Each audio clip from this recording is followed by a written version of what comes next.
We're in the city of Carmoon. Can't 100% remember what we were doing here, but something. I'm worried about looking up Irish slurs, because they might prove to be very bad. Yeah, I mean, there's a few. I can't think of many slurs in Irish. Like, in the Irish language, but I can think of Irish slurs in general that are bad and I wouldn't want to say. Sassenach? I'm assuming that's English people. Because that's... I think Sassana is Irish for England. So, you know, it makes sense. It's all the same. British. I think it's Sassana is Irish for English. Can I wiggle my way over here? I can't remember what exactly I was doing here, but something. Related to Saxon, I think. Oh, that makes sense. Is this really my last save? I thought we had gotten to like a sphinx and stuff. Sassenach is Gaelic for English. It's weird that to me that like Scottish people will refer to the language as Gaelic, whereas that definitely isn't a thing here. Even though technically I think that's what it would be called. Saesneg in English is English in Welsh. Saesneg, which sounds like, I'm so sorry to say it, an adorable word for sausage. Like an adorable little sausage friend. Saesneg. Scots is a dialect of English. Whatever. I never know what the difference is between these things. There's Scots. There's Gaelic. Is that just the two? I never remember the difference. Scots is like the dialect and Gaelic is the language. We can't say Scots for Gaelic. The problem with creating slurs is you have to create something that sounds both pathetic and insulting. It can't be cool. Like a little sausage.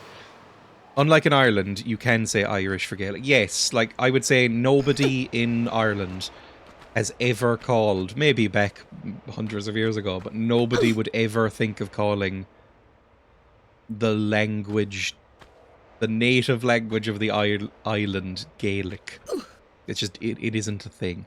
You would use Gaelic maybe as a descriptor for Irish things, like Gaelic football, and, you know, Gaelic sports and stuff like that in general, Gaelic culture, but you would never call the language that. It's just not a thing. I think there was some health in here, so I'm going to get it. Yippee! Because I need all of it I can take. There's several attempts for vegan ones for us meat eaters, like Bloodmouth, it's too cool. Yeah, the other one I've heard, and it's very lame. I don't use it myself, because it... Not because I don't agree with it, but because it is lame. Carnist. Carnist is one that you see on vegan forums a lot.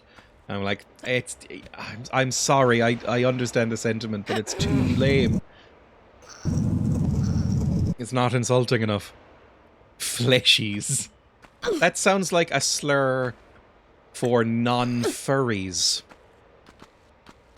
Like if you weren't if you were a furry and you were talking about somebody who wasn't a furry in a disparaging way, you called them a fleshy. Carnus sounds too academic, exactly. Just sounds like an accurate description, I guess. Can I just jump up here without the block? That wouldn't make much sense. Jump. How do I jump? I actually forgot how to jump in this game for a second. Murderers is a much better word, exactly.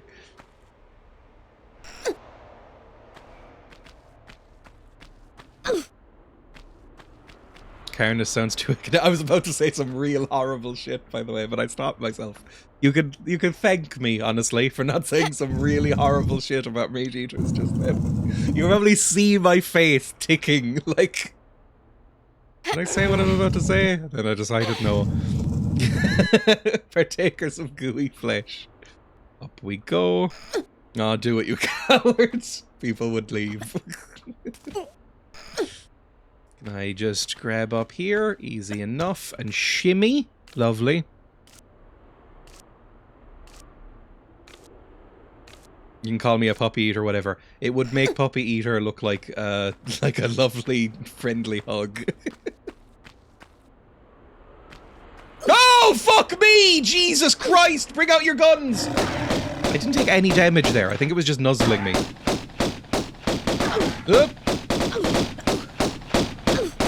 Oh, there's ammo up there. Are you not doing any damage to me? Maybe this is something I'm not meant to kill. Maybe I'm meant to just be friends with this thing. It only did a little notch of damage to me. I don't know about using notch as a measurement, because now I just think of the Minecraft boy. He just wants a mouth hug. A mouth hug also sounds like a furry thing.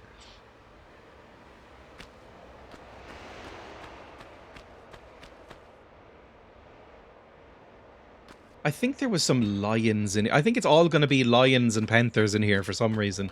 I don't associate panthers with Egypt, but maybe I'm wrong about that. Okay, I remember what we were doing here. We were just... Oh god, I forgot there's like some sort of mummy cat! Fuck me!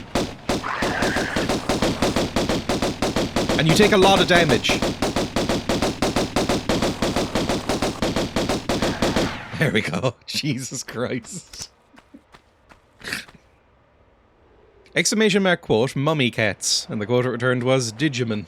Which makes sense. Because I'm sure there's a mummy cat in Digimon. I've never watched an episode of Digimon, by the way. I don't actually know.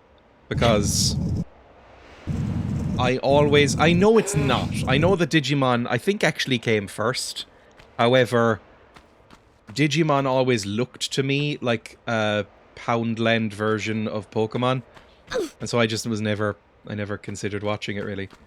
Okay, we need a key for that. We know where the key is, I believe. It's right up here.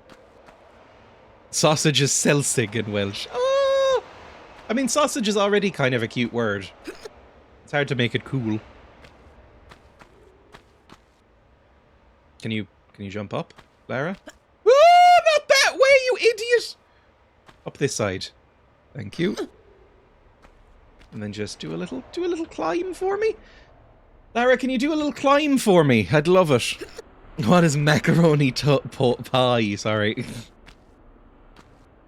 The Digimon toys came first, but Gen 1 were designed for tiny 2-bit screens. I know very little about Digimon. Was Digimon a game as well, or was it just toys and... I mean, not that the games aren't toys. But was it just toys and a cartoon show? I vaguely remember the theme tune going like, Digimon, digital monsters, Digimon are the champions. And immediately when I heard that, I was like, ah, this isn't for me. I watched like 4 episodes of Beyblade and I was like, I'm not getting tricked again. That was shit. This looks like it's in the same vein. They were like Tamagotchi you could battle. Okay, that was a big thing in the 90s. Basically a Tamagotchi, but you could level them up and fight people. Sounds kind of interesting, I guess. I don't think I would have enjoyed it as a child, but whatever. Let's go this way. I think we've now caught up to where we were before we died. I need to pull this out of the way more. Lara's not good at like little half steps. Come on, just use it. It's very windy in this cave. It explains why they all evolve in many different fucked ways, because the original Tamagotchi also evolved in many weird ways. I never had a Tamagotchi, or even really saw a Tamagotchi. Like, I think they were slightly before my time, and so I just never came across them ever. So I don't really know what's involved in a Tamagotchi. I didn't know they evolved or leveled or anything like that. I think I remember the joke being that they would just shit themselves and die at the drop of a hat, but I've never had one. There's definitely going to be boys here, right? Oh, stop. Just do the jumps, Lara. I don't want to fight more mummies, if possible. I'd rather there weren't any mummies. Whee! There's a fucker! Kill him. Come on, kill him. Kill all of these endangered animals. We don't want them. Outside of a menagerie owned by a private landowner. I don't know where he's gone. Might have just left the way I came in. Let's ignore him for now. Any levers? Nope, it was just a boy in here. Well, what the fuck am I supposed to do then? Is there... Ah, there's a door. Ah!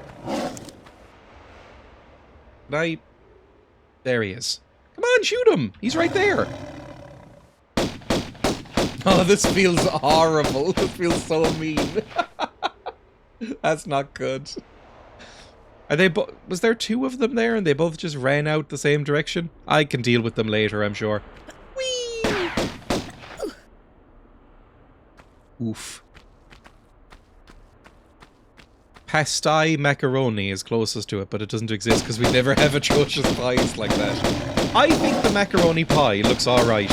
I've never had one because I'm not Scottish, but I think I would be a defender of the macaroni pie. Too busy with fancy cheese on toast. There's inter-Celtic fights happening. Is that another key? That is another key. I see images.growth.gif. That's for Digimon. This could be Rule 34. Digimon inflation. Oh my god, I didn't realize they looked like this. Oh, look at his little face! I love this guy. This guy's amazing. I think everything else... Mamamon is also pretty good. But aside from that, give me Koromon. Koromon? I'm sticking with him. You don't need to evolve. You're perfect as is. What the fuck is going on with Numemon? That doesn't look right. And Metal Greymon. So bad. I guess they were working with what they had. Also, this is from geocities.com. Speaking of GeoCities earlier. I like the Poopamon. Numemon is a slug with eye stalks. It sounds like somebody slurring while talking about the Numenor. Oh, there's something up there. Oh, it's just ammunition. Whatever, we don't need that. I'm always so low on ammunition. It's like how the peak of Pokemon design is probably either a Squirtle or a Ditto. You didn't need to go any further. You could have finished Pokemon at that point. I'm taking quite a lot of damage. You're gonna come alive. You're gonna be a meat dog. I can tell. Look at your fucking red eyes. If I've ever seen a meat dog, that's it. I'm gonna heal. And I'm gonna save, because this fucker's gonna be a meat dog.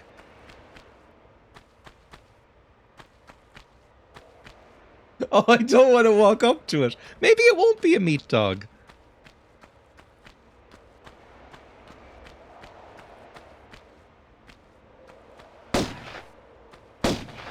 Maybe I shouldn't be shooting the, like, jade relic. You? Oh, it's like a secret pit. Maybe I have to unlock this in some way. Can I take the jewellery that's around you? Whee! Hello, meat dog. You okay? I mean, you're not built into this texture or anything. I'm really suspicious. Is that even a dog? That's very obviously not a dog. It's a meat cat. Whatever, you're a meat dog now. You're basically the same shit. Approach the meat dog. Which way did we come in? We came in through there. That's locked. I guess we're... I don't know. Don't know what we're doing at that point.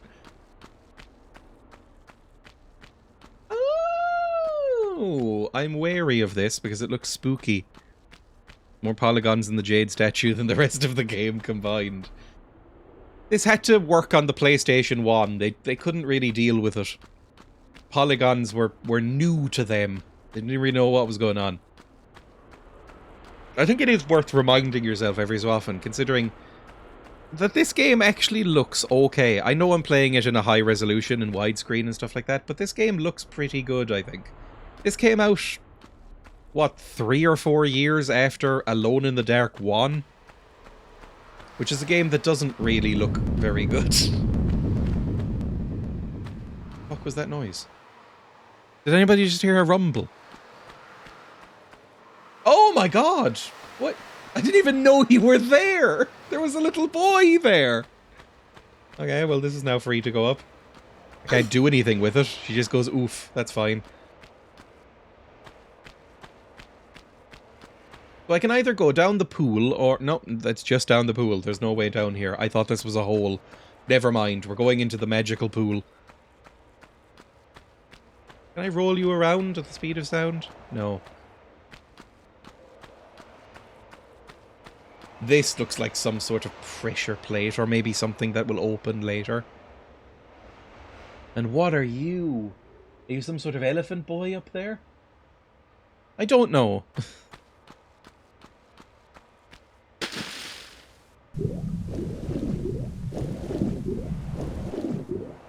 I'm not too worried about drowning anytime I go in here, just because Lara is... She's got impressive lung capacity. Especially while being active. It's not like she's just submerging herself in a pool. She's maxed out her con score. I don't know what I've just done. Or where I am. Is there crocodiles? The Egyptians loved crocodiles, so yep, there's crocodiles! Up, up, up, up, up, kill the crocodile. She doesn't actually have big breasts, they're just massive lungs. The music has decided to go very loud for a second.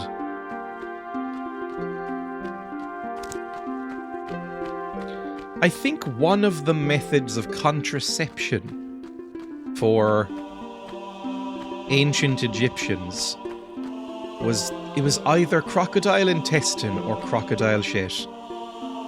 I don't know which one would be worse. The intestine would make more sense, but I think they might have just like smeared crocodile excrement on themselves and gone, this'll stop a baby. The pest. Please just up. Ah! Slightly back. I can make this. Oh, Lara! Idiots. I mean, I watched a documentary the other day called Housewife of the Year, which is an Irish documentary. Yes, we do make those sometimes. About a TV show / live competition. Oh my god. From the 1960s up until the mid-1990s, called Housewife of the Year.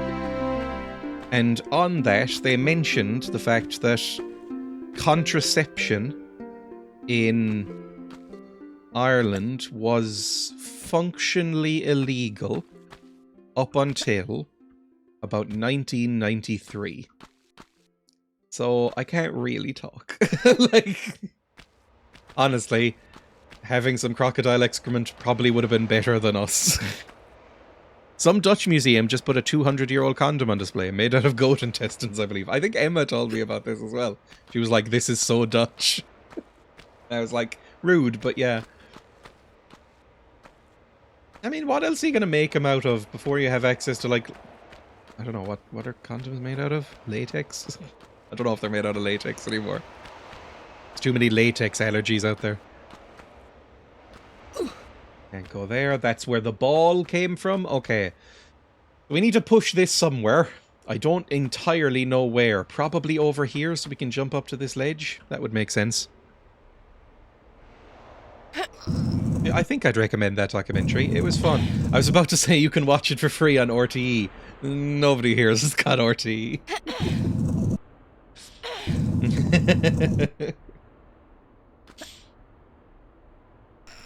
But it was interesting. It was, if you don't know, like, hang on, can I find clips of Housewife of the Year? I have the, I'm sure I have the actual file downloaded somewhere.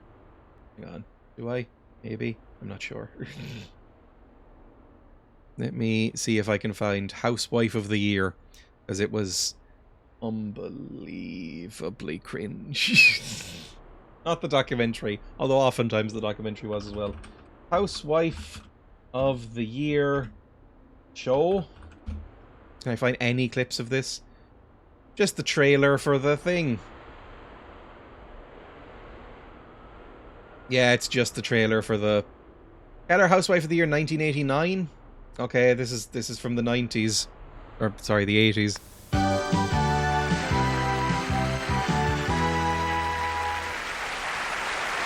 This was a huge deal in Ireland, apparently, and nobody acknowledges it anymore because it was so embarrassing. Thank you. We have a terrific turnout in the Olympia Theatre tonight, just as we had all over the country for the Housewife of the Year. And as you can tell by the name, a little touch of Hungary there with some paprika, which is rubbed into Paprika? the lamb before it's cooked. This was an era when broadcasters in Ireland tried to sound so posh to the point where they would mispronounce words. Now, it's a leg of lamb, in fact, that Margaret's using. And it's poached then, or roast, in some chicken stock with shallots and a bay leaf, which is These fuckers won't know what poached means. very unusual indeed. The sauce is then thickened at the end with a little... Basically, this was a show where they would show off a national competition where people would come from each county to represent the best housewifely mannerisms. So they'd make a roast dinner and they'd make up a household budget on stage. They'd be rated on politeness and mannerisms and civic mindedness. And then at the end, they'd be named Housewife of the Year and win £300 and a cooker. Roux, there's tomato and pepper in there too. And be put As in you can all see, the it's decorated newspapers. with cherry tomatoes. God love yous, yous are cut off in Donegal. Well, this is it. Nobody ever pays yous any attention up there in poor Donegal, do you? Jesus Christ, Gay Byrne can fuck off into a hole. I mean, he's dead now, so he probably has. But they shout, "Irving!" And you get bay leaves in Northern Ireland now, even. Or in Ireland now, even. Sorry, he was mentioning Donegal. Judges on the night. And less TV, more early Oh, she's very north. nights from now on. That's the rule. Yeah, oh, they would also have to recite a poem about being a housewife. I'm assuming that's what this bit is. This made me want to die. There's not a mother in the country who will not sympathise with this piece of poetry. You wrote it yourself. Yeah. Well done. Go ahead, Margaret. Right. Thank you. Oh, it's so patronising as well. And you wrote this yourself, did you? Oh, that's lovely, isn't it? Out of bed at 7, and before I'd even yawned, a little voice called Mammy. Another day had dawned. Oh, God, I hate poetry at the best of times. I dragged the rest all out of bed and got them set for school. Less TV. Skill. Sorry, the Northern Irish accent. I know, if you're not from Ireland, this might be indistinguishable from mine, but I find the Northern accent really, really funny. I'm sorry if you're from Donegal. Out from Skull. More early nights from now on. That's the rule.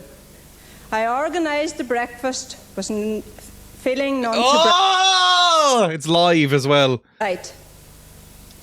Mammy, have you seen my shoes? I left them here last night. From Neon. Ulster says nah. Sorry. Margaret, It's like half Irish, half Scottish, which is nice. Who's next? I have a heating system and cooking and the whole lot. You're the lucky gas. thing. You So it's enjoyed the great. year then. I did. Good. Certainly. All right. Oh, you're lucky. You had a cooker and everything. You've got some heating now. Oh, sure, it's the 80s in Ireland. None of us have that now.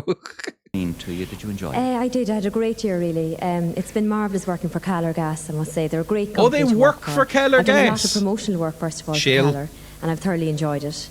And of course, I'm completely converted to gas now. I have a heating system and cooking and the whole lot. You're the lucky gas. thing. So You it's enjoyed been the great. year then. I did. Good. Certainly. All right. You wait over there with your sash and your flowers, and I just want to welcome on stage. Oh, she's probably a previous winner who got given like the Keller gas package because that's who sponsored the fucking thing. Now, the man without whom, etc. Just wants to say a few words to you before we announce the winner. Would you welcome, please? It's a corporate women's event as well. Yes, this is run by men, obviously, and it's Housewife of the Year, brought to you by Keller Gas. So the prizes are £300 and a Keller Gas cooker and like free gas for a year or something. Is Mr. Val Gunning, MD. Like the documentary I watched, it was people saying that. It was like, sure, I've got 13 kids and life is hell and my husband won't stop drinking. So I could really use the money and the cooker would help because right now I'm cooking over an open fire. And then Gay Byrne would go, sure, we're all having troubles. There was one clip where it was, because I didn't think the documentary was actually that good, but some of the clips were miserable, where it was like, he was asking about their relationships, and this one poor woman from like the 70s version was like, oh, we got married young. And he was like, and how young, when did you meet? I was like, I was 14. And he was like, and how old was he? And she was like, he was 19 and I was 14. And then everybody in the audience laughs. And then Gay Byrne, this guy here, Gay Byrne, legendary Irish broadcaster who nobody really likes, but said, sure, that's some experience for you. And he went, and everybody laughed. It was like, oh, you could do with some experience, I suppose, at that age. Christ almighty. Of Calor. Foul. It's pretty grim. Who won this year? Way around. Oh, my, you should be able to do this, Catherine, you see there. Ah, well done. There she is. Oh, the Northern Irish woman won. Well, she's not Northern Irish, she's Donegal, but you know, the accent. What's a Brit equivalent of Gay Byrne? I mean, literally, who's the biggest broadcast? Like, Parkinson? Michael Parkinson, maybe? Or, Jeremy Paxton? Jeremy Paxman? Whatever the fuck his name is. Like, he was the biggest interviewer, broadcaster, late night host in Ireland for about 40 years. Like, he was huge, like, household name. Bigger than Wogan. Way bigger than Wogan.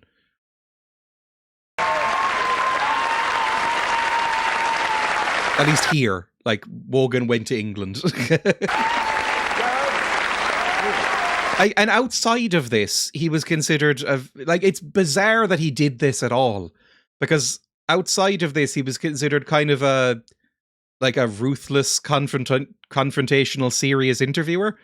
Like, very smug and smarmy, but he helmed the Late Late Show, which is like our main talk show, like late night talk show here in Ireland. But it skews more towards like political and social stuff rather than celebrities. And so he was known for doing that kind of thing. And then apparently also Housewife of the Year. It's notable.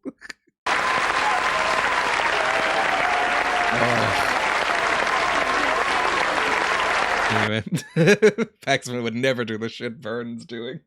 I guess because he was so big, he was just asked to do anything and was like, yeah, fuck it, this'll be an afternoon. I get to... Every shot of this in the documentary, he was weirdly, creepily holding the women's hands. I was like, yeah, I can lech around for an afternoon, fine, whatever. I read a very boring book about Irish history since the 50s. That does sound boring. And it had a big gold section about how groundbreaking getting SNL was in Ireland, and what a force majeure this Gay Byrne was. Yeah, he was. He was inescapable, even up until he died when I was a kid. I mean, when he retired for a while before he died, but when did Gay Byrne die? He's like a contemporary figure still. He was around forever. Gay Byrne died in 2019. Gaybo. I've never heard Uncle Gay, which sounds so unfortunate. But I have heard Gaybo. This was big. From 1973 until 98, he presented the Gay Byrne Hour, later the Gay Byrne Show on Radio 1. He also did the Late Late Show. He did everything. He did every show in Ireland for a little while. You couldn't escape him. Anyway, let's go away from that and Housewife of the Year. We'll play more of the game. Let me bring back up the volume. Hang on. Unmute Tomb Raider. You should be hearing it in a second, assuming it hasn't crashed. Have you crashed? No, we're fine. Good. Can I just jump up here on this ledge by doing a little baby jump? Baby jump? Oh! Whatever. It's fine. It's fine. I'm not angry at all, actually. It might look like I'm angry, but I'm not. I mean, Irish history is... It's always going to be grim. Like, that was the thing. It's like, when I went into watching this documentary, I was like, there's two ways this could go. It's either going to be very, very silly, and it's going to be like a funny documentary, like, look at the way we were, or it's going to be very, very depressing. And then I thought about it for a second and went, it's Irish history. It can't be fucking anything but depressing. Like, Irish history about women. Jesus. Like, oh my God, this is the last story I'll tell about this documentary, but it's the one that stuck with me in a big way because it was the bit that really was like a gut punch. And there's various reasons for that, as you'll see. This woman came on and she's like, I'm from Cork. And I was like, oh, this is going to be fucking bleak. And then she went, and when I was a kid, when I was about 16, 15, something like that, I went down to Youghal with my friends, my female friends, and I went, oh God, this is going to be bleak, because that's the town I live in, and I showed shots of my town, and I was like, fuck, nobody's ever smiled here, this is going to be fucking horrifying, whatever she's trying to talk about.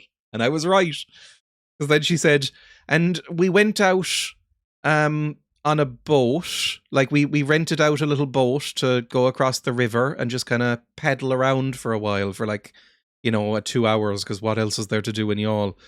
So we rented out a little rowboat and we were just punting around for a while. And when we got to the shore, some other friends we knew from school, some boys, jumped in the boat, and we were all kind of roughhousing and playing around, and we were pushing each other and stuff. And I had a little a little film camera, like a little disposable camera thing. This was in the 70s, 80s? Yeah, maybe 70s. I had like this little camera thing, and I was taking photos of my friends and stuff like that, and taking photos with my friends, like in a sort of pseudo selfie thing. And I went and got them developed at the pharmacy. And the pharmacist saw that we teenage girls were with some teenage boys, and we were unmarried, and that we were making physical contact with each other, even if it was non-sexual. And he reported us all to the priest, and she got shipped away immediately to a Magdalen laundry, a mother and baby home for misbehaving women for 2 years. She described it as like a Kafkaesque nightmare. Like, because of her taking some photographs with some friends, she came home, and the pharmacist and the priest and her parents were standing there going, what have you been doing? And she's like, what are you talking about? And then she got shipped off to Waterford to a mother and baby home and kept in indentured servitude for 2 years for doing fucking nothing. And then went on to immediately get married, have like 5 kids, and go on Housewife of the Year. And that's the Irish housewife story. And I was like, yeah, there's a really good documentary in here somewhere, because that's fucking harrowing and nightmarish. It was the one bit where I was like, oh my God, you could make a whole documentary about this story. Reporting to the priest. She said that in the show. No, she said that in the documentary talking about the show. Because the documentary is all just sort of clipped up interviews of these women who won Housewife in the Year, because it's incredibly recent. It ended in the 1990s, the mid-90s. And then it just shows like archival clips of the show, like what they're talking about basically. But they'll go into like a little bit of like their life before and after the show, which is the interesting bit. I thought you were going to say shot as soon as you finished saying shit. Gabriel was like, sure, we've all had troubles that resulted in indentured servitude. A lot of the women did.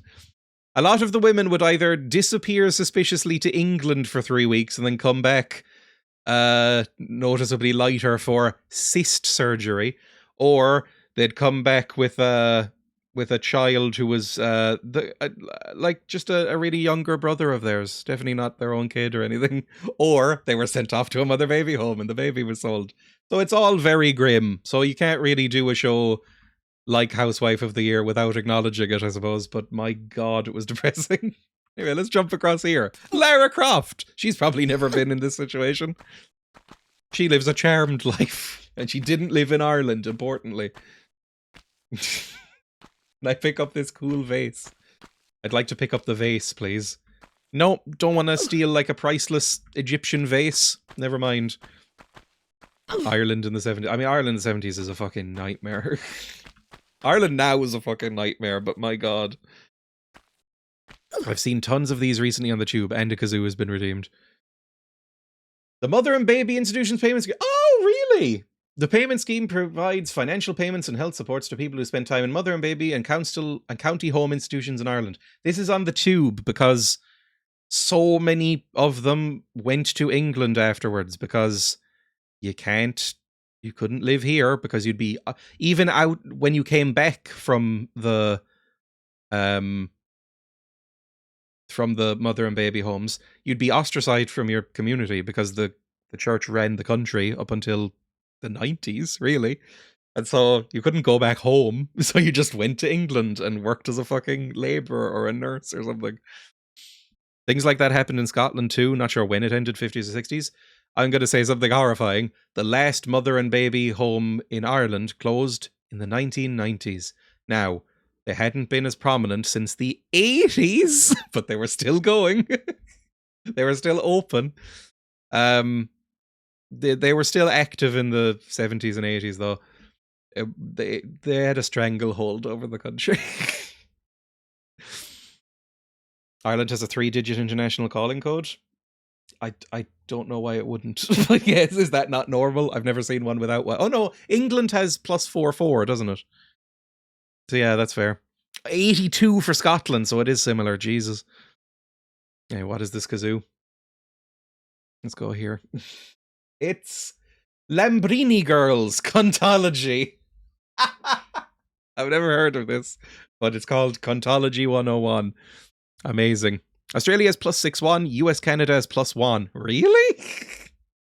What does it, is it like in order? Like when they got phones or something? I don't know how these tones work. 3 digits is a lot. You will hate this, everyone else will not like it that much. Saying no is cunty, getting out of your comfort zone. Learning how to let go is cunty, having cum on my shirt is cunty, setting boundaries is cunty. Oh, she's so fucking English. Respecting others is cunty too. Putting yourself first It's like the band Dry Cleaning if they were insufferable. is cunty. Learning to love yourself is cunty. C-U-N-T. I'm gonna do what's best for me. I'm cunty. That's cunty. C-U-N-T. This is going to age really badly when this slang dies. I'll prioritize my own. It's like making a song called Bodacious or Radical. I'm cunty. That's cunty, cunty, cunty. Wow.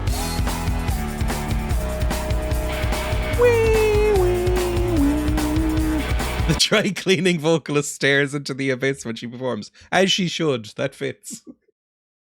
I love Dry Cleaning.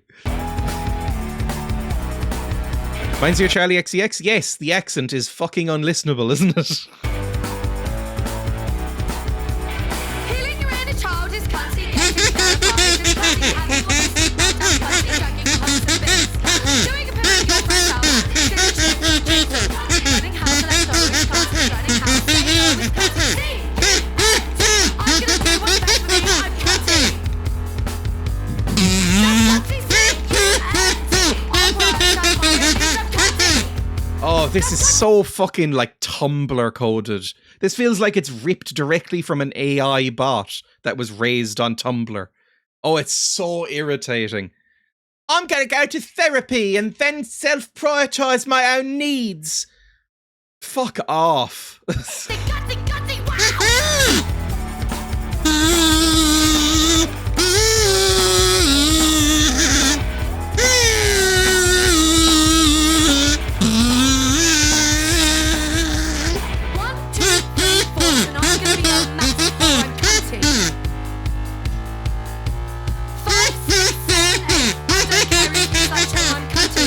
It's written, I'm sure it isn't, but it really feels like it's written by a committee to appeal to people on the internet.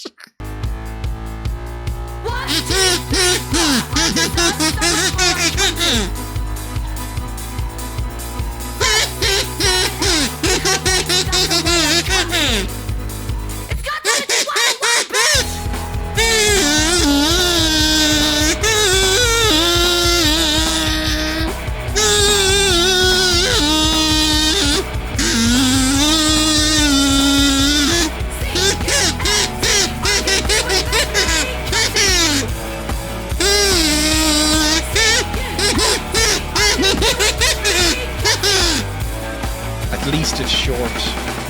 Thank you very much. We've been lovely, you guys. I fucking despised that. They're from Brighton. That's why the accent is insufferable. I bet they have blue text parents on Wikipedia. It gives off that vibe. That was so fucking annoying. Jesus.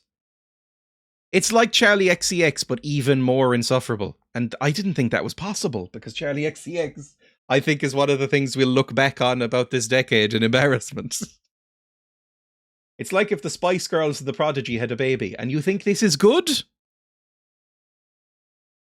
They have a song called Nepo Babies. Of course they do, because they're Tumblr in a band! Ugh. Awful. Right, close that. Go back over to the game. I don't want to ever think about that again. Let's turn off the gain and see if my controls work. They do. Yippee. Now what the fuck am I doing here then? I guess I'm going up here? Ah! Never mind. Just jump up, please. Can I climb up somewhere here? Yes, I can. There's a little ledge. And there's a lever. Everything's coming up, Lara. We're making progress. I don't know what this will open. Fuck me, that was loud. Hang on, I need to turn down my volume again. What's my volume at? My volume's at 46%. Lower that down to about 20%, please. Oh, that's so much nicer. Lunny, I don't know who Lunny is the daughter of Donal Lunny, who I've never heard of either. An Irish folk musician. Ugh. He plays the guitar and the bouzouki. Of course he does. He's an Irish folk musician. As well as the bowron. Shocking. I've never heard of any of these bands in my life. Planksty, The Bothy Band, Moving Hearts, Cool Fin, Mosaic, LAPD, and Usher's Island. These are not real bands. These are not real people. Ooh! What did I just open, do we think? Look around. Did anything? Oh, that might have... Is that new? That might be new. Ah! I fucking hate when I'm doing this. I need to stop doing that. That's just a door. That's fine. We'll just jump up and climb around. So they are Nepo. I don't know if Irish folk band gives you Nepo status, to be honest, but you know, we'll see. If they're unbelievably huge, but even here, even in Ireland, nobody likes Irish folk bands. I don't know if I can make that. Yeah, I'm not sure. Maybe. Yeah, Irish folk is nothing.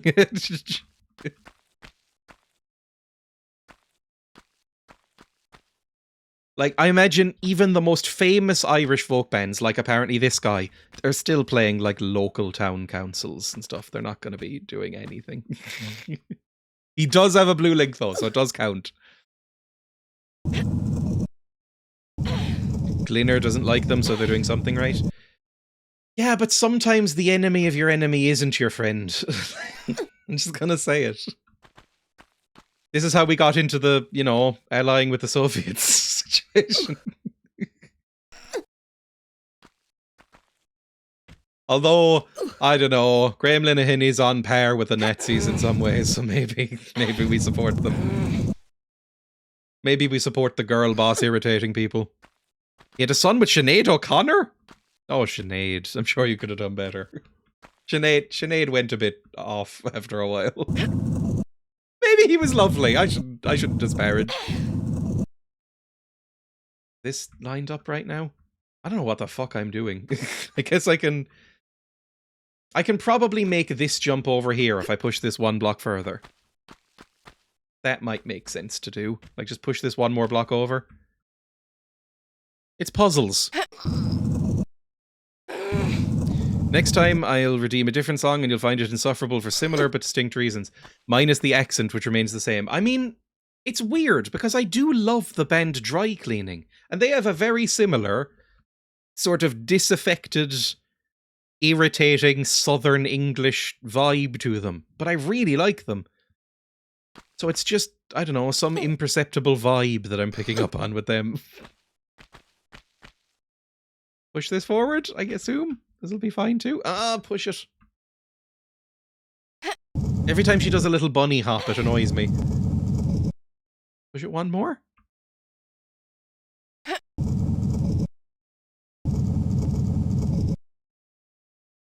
They don't seem Nepo. I mean, yeah, I think we can give them a pass if it's just the Irish folk boy. I can jump up there. That might... I don't know what that's going to do. There's probably going to be another lever in here. So let's just pull it now.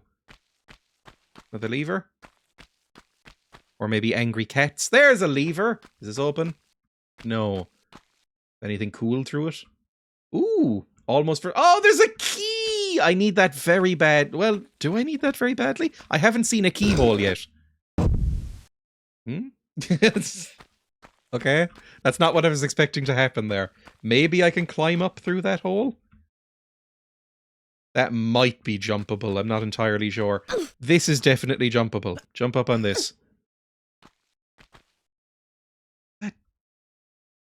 That's a different texture. It looks like that can maybe be pullable.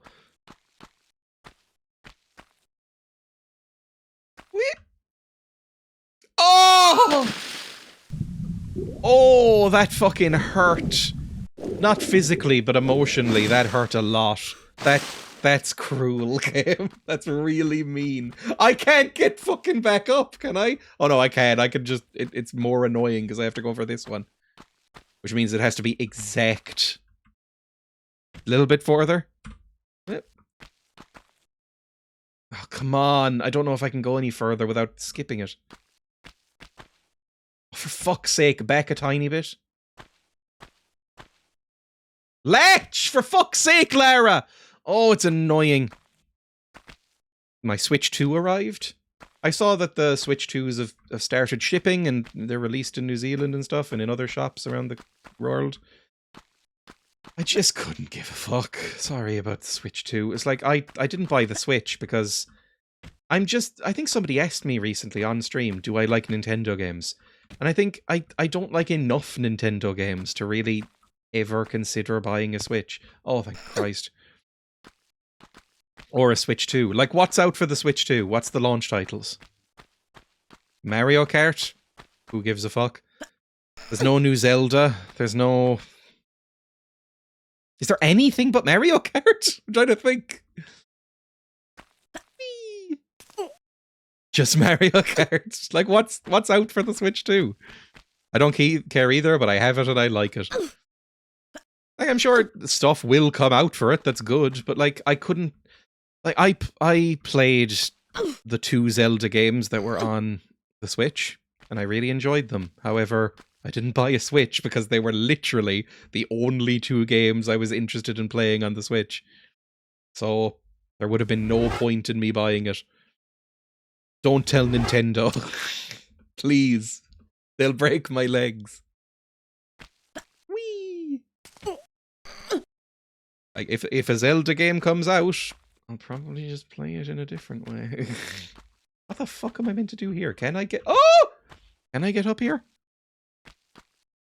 You don't like the use case of the Switch, and therefore you're only looking exclusives. Yes, I think the use case of the Switch is just completely meaningless to me. Like... I don't care, basically, about having a handheld gaming console ever. Because I don't really value that as a thing. So it's not for me. I don't care about Breath of the Wild or Tears of the Kingdom. Those are my least favourite Zeldas. I would say Tears of the Kingdom is my second least favourite Zelda. It doesn't quite come bottom, but Tears of the Kingdom... I really liked Breath of the Wild. I thought Tears of the Kingdom was an embarrassment and should not exist. Hey! We know where that is. That's the Jade Boy. And there's a little mirror friend here. I thought it was an elephant. Froggers. Ah! You like Twilight Princess, which is wild? I think Twilight Princess was well regarded. It's not like considered... It is my favourite still, but I don't think it's like a badly regarded one, is it? Like, I think people do prefer Breath of the Wild for one. People prefer maybe Ocarina and Majora's Mask. I should like Majora's Mask. I just can't... I couldn't get into it. Because it's similar to Twilight Princess in a lot of ways. I just don't really like the central gameplay loop. What am I meant to do here, do we think? Am I meant to shift this mirror? It mightn't even be a mirror. I don't know what I'm looking at there. This looks like somewhere I could jump to, right? MM is masterpiece. Most people agree. I mean, maybe if I played it again, I'd really like it. It's just that I was going through like a Zelda phase where I was playing lots and lots of Zelda games. And I really liked Ocarina. Like, surprisingly, I really, really liked it. And then I went on to Majora's Mask. And I think it's just a very personal thing of I absolutely hate time limits in games, even if they are like manageable and that's kind of the central premise and, you know, it's built around that. I really find it annoying. It's a really hard sell to get me to play something with like an inbuilt time limit like that or a time loop mechanic. MM was divisive. The 3-day cycle is a hard sell. Jump. Whee! That worked, kind of. Oh, God in heaven! Okay, this works. I'm fine with this. I think that was fine. I'll assume that's where I meant to go. I loved Wind Waker as well. I would say my rankings of Zelda games, I haven't played all of them, and I'm not going to do all of them that I even have played, but I'll do like top 3 or 4. Twilight Princess is my favourite, and half of that is admittedly nostalgia, and half of it is because every time I play it, I like it just as much, to be honest. I really, really, really, really like Twilight Princess. Second, probably Breath of the Wild. I do genuinely enjoy Breath of the Wild. I don't know if I'd ever play it again, because it's a bit bloated and long, but I like it a lot. I had a good time. Wind Waker? Maybe Wind Waker next. I really enjoyed Wind Waker too. Then Ocarina? No. Then Minish Cap.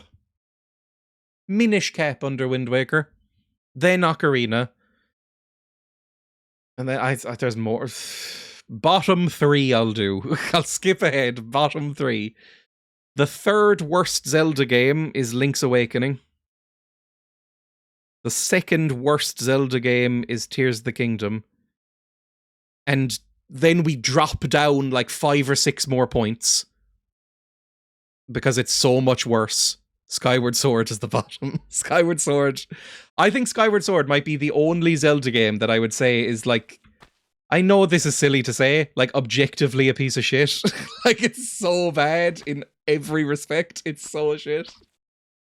It's the only one where I was like, I can understand why somebody would like Link's Awakening. It's like if it's your first one and, you know, maybe you're younger, it's like a first introduction or something like that, you could get some fun with it.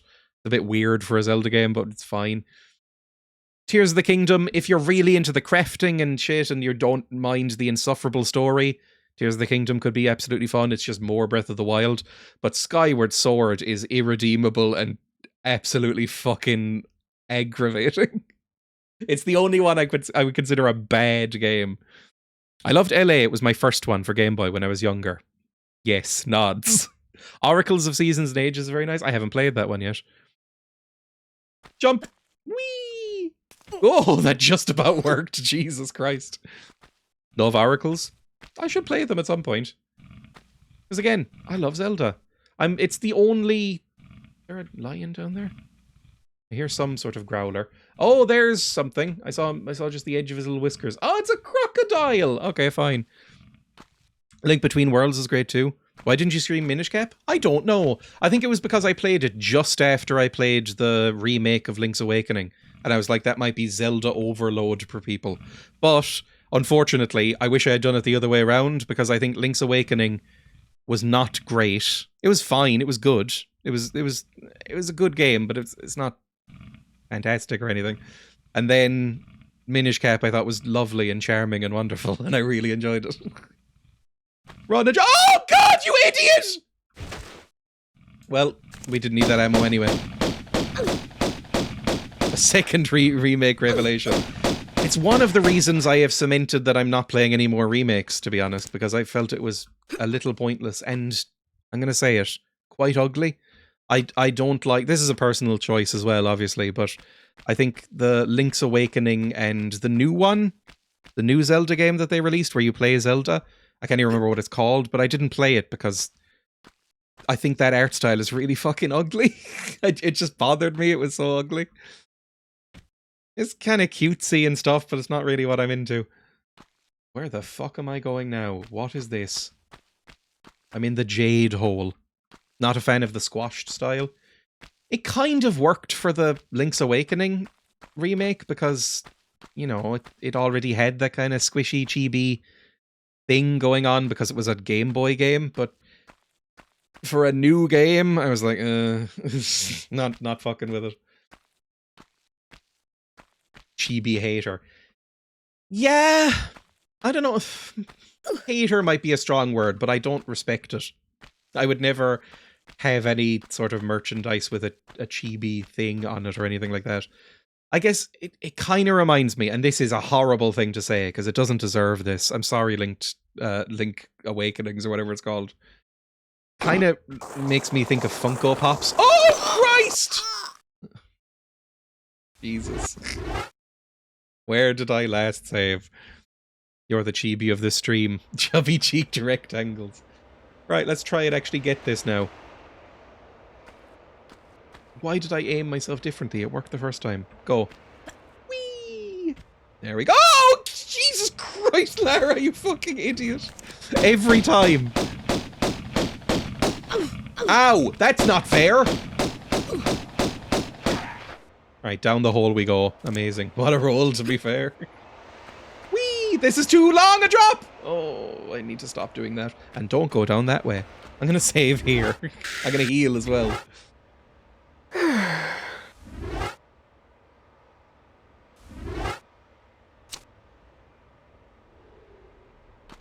don't know what I would... I mean, every Zelda game is a little bit the same, so it's not like you can complain too much. I'll play the next Zelda game, whether I stream it or not, who knows, but I'll play it.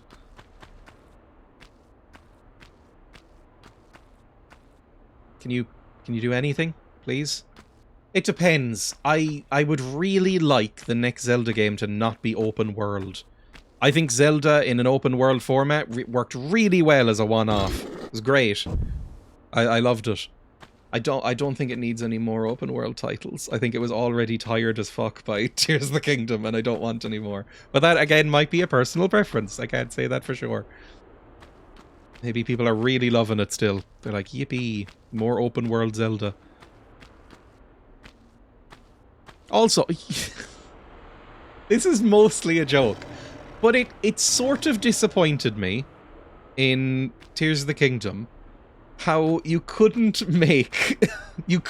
dress up Link in as slutty little outfits for the most part. Like the Gerudo armor wasn't there anymore.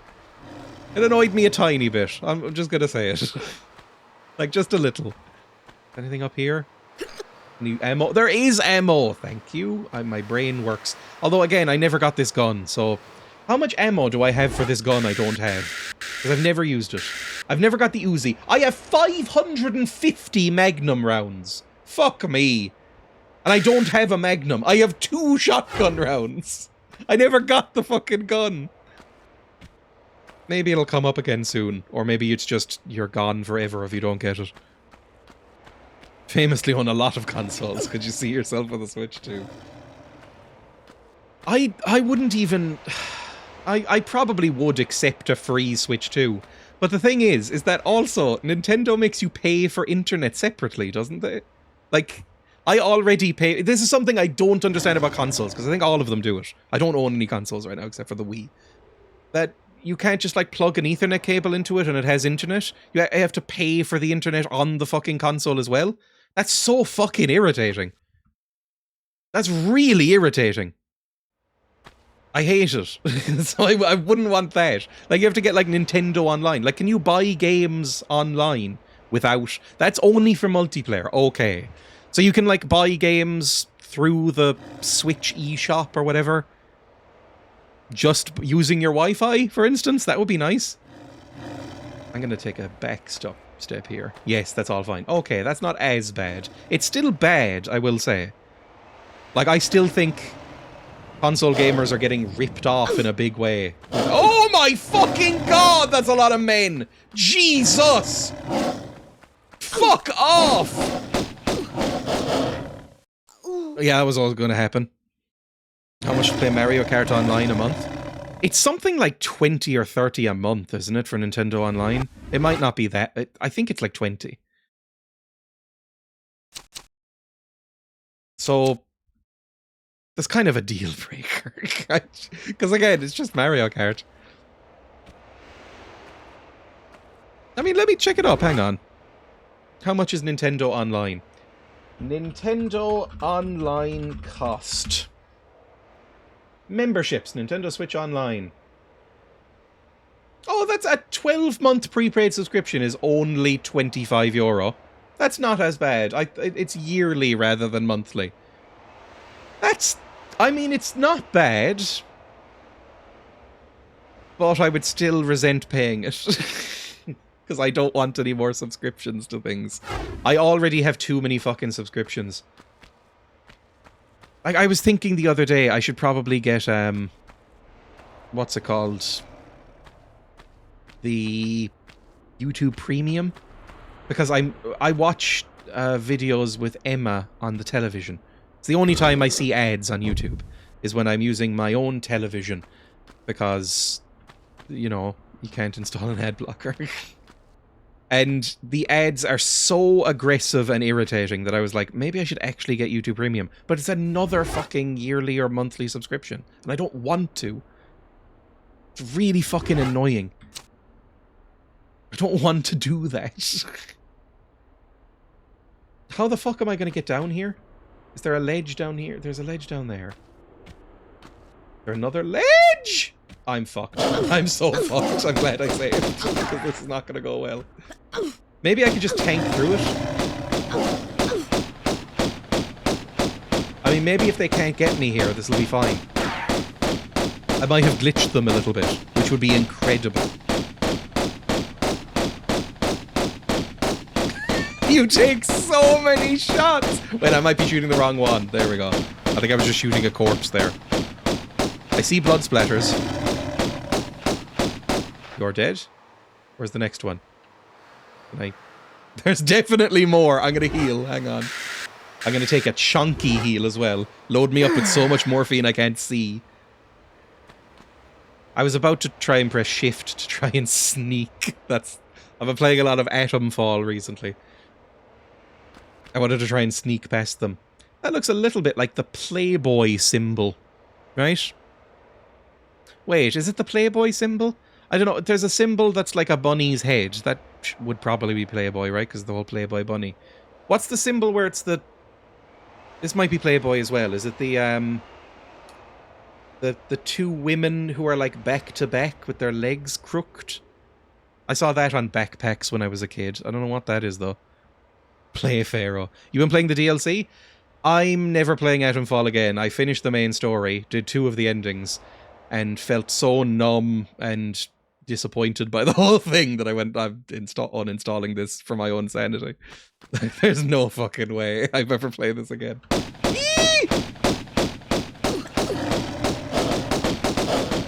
Oh, I mean, it's a 5 out of 10 at best. Oh, Jesus Christ, fuck me. Okay, the Panthers are really going for me. We'll get through it. Oh. I didn't think, by the way, that reaction has surprised me. I didn't think there was a person that loved Atomfall.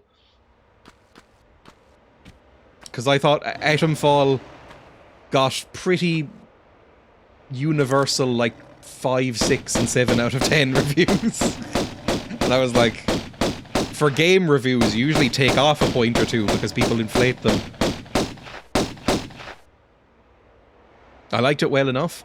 I mean, I didn't hate playing it. It's just, it's one of those games. I'm now lumping it in with other recent games I've played. Well, vaguely recent games I've played. Like Atomfall and Avowed.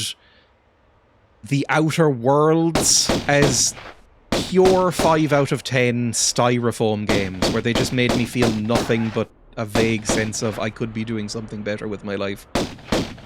Like, I wasn't like, oh, I hate this or anything, but when I finished it, I was like, well, that was lame. I'm uninstalling. Best Irish accent in the game. I found a lot of the accents in Atomfall quite irritating. Some of them were good. I mean, I don't know, because I'm not Scottish, but the Scottish, one of the central Scottish characters in it, I thought had a less exaggerated accent than you'd expect from that sort of game. I'm going to save here, just because I'm so sick of dying to these panthers. No, not detail levels. Save, please. I just thought the game, it's like slightly mediocre and shit British Fallout with like TV references and stuff. It's like, yeah, I get it. I've seen The Prisoner 2. I've seen Last of the Summer Wine. That's not a personality game. Like, you actually have to do something other than ripping off Fallout and referencing things in order to make a video game interesting. Any more boys? Where are the other boys? Where'd they come from? Do they come out of these doors? Ah, there they are. They do come out of these doors. Put your fucking guns out! Just jump, just trampoline. It'll stop you dying. At least as quickly. Trampoline. Like a werewolf in Blood Moon. Please shoot them dead. Oh, that's a lot of damage I just took! I'm gonna die again. Please stop killing me. I think it let you be quite free as far as quests go. I think one of the few things I liked about the game was the quest system. However, it's another one of those games that's like, choices matter, play how you like, and then it's all fucking identical. Like, there's no RPG elements in this action RPG. It's even more than Fallout 4. There is no RPG elements whatsoever. You can't choose anything. All the endings are fucking identical. All the combat situations boil down to, would you like janky stealth or janky combat with a gun? The melee sucks.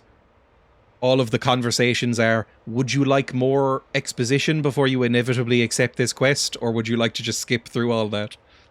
It just lightly sucked, you know? It's not bad, it's just like a lot of Rebellion stuff, it's just lightly shit. Needed some darker Northern references, like Threads or something. Exactly, like, it's one big Threads reference. The thing is that Threads has some fucking heart to it. And Threads is a great movie. Threads is fantastic. If it went with the Threads thing instead of this, like, pseudo-light-hearted, like, oh, aren't we cheeky chappies? Oh, look at up north. It's like, I would have liked it a lot more if it took itself a bit more seriously, I think. Instead of everyone sounding a little bit like a Monty Python character. I don't know what the fuck I'm supposed to do. I mean, I'm sure I can kill these boys. Let's try it one more time. Let's just maybe bring out a shotgun as well. I use up my last 2 shotgun rounds before they inevitably run out. Lightly sucked is a lovely summary to a 5 out of 10. It was just disappointing. I was expecting a little bit better. I assumed that it was better received, and then I looked up reviews and went, oh, no. It's like 5 out of 10. Okay, shoot them. Smash him. Smash him. And then bring out your gun! Eep! I fucking hate them! Take out your gun, Lara! Now jump. No, you need to bring out the other gun! Lara, bring out the right guns! Now heal. Heal because you're gonna die otherwise. I'm so bad at the combat. Luckily there isn't that much combat, but I'm not good at it. Wait, you might be glitched now. You can't seem to get me that well in the corners. There we go. Everything's coming up me. Do give Claire Obscure a go if you want a little RPG experience. Now, I played 3 hours of Claire Obscure. And I'll go back to it, because I've heard it's amazing. However, the first hour and a half, I thought was some of the single worst shit I'd ever seen.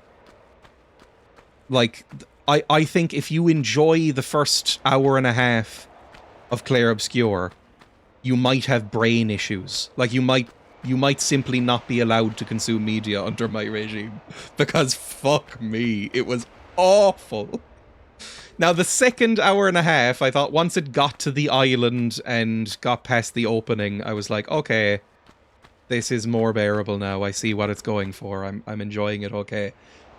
But I don't really like JRPGs. I don't really like boss fight mechanics like that. I don't think I'd be into it really. But it was picking up. I could see why people were enjoying it. It's like a Dark Souls RPG or JRPG. It was interesting. But that opening fucking hour and a half, oh my god. Like, instantly I was like, I think every single one of these people should be put to death. By guillotine, if you want to go that aggressively French. Like, every single character was the most annoying character I'd ever seen. I'm not even really exaggerating. I hated them. It made it impossible to care about what was going to happen. Gustav, that's it. Gustav, the main character. The way the game opens is him, like, staring out over this, like, insufferable anime French landscape with, like, these goofy, broken up floating buildings. And I was like, and he's in, like, this insufferable looking 3-piece suit that's way too tight. And he's holding a rose and going, oh. And I was like, I want him to be killed by a bus. I was like, that's the most insufferable man I've ever fucking seen. I hate him. I hope he dies. And then I was like, oh no, he's the main character. Oh god, no. No. Definitely worth sticking with it. It gets a hell of a lot better. I've heard this. You can give them very silly outfits. That would be nice. You should play that Final Fantasy starring the boy band. Is that 15? I've never played a Final Fantasy. If I were to play a Final Fantasy, I'd probably start with 7? 7 seems to be the one that everybody loves. Like, that everybody agrees is good. Not the remake, I'm not touching that fucking shit. But, like, everybody agrees that 7's a good game, right?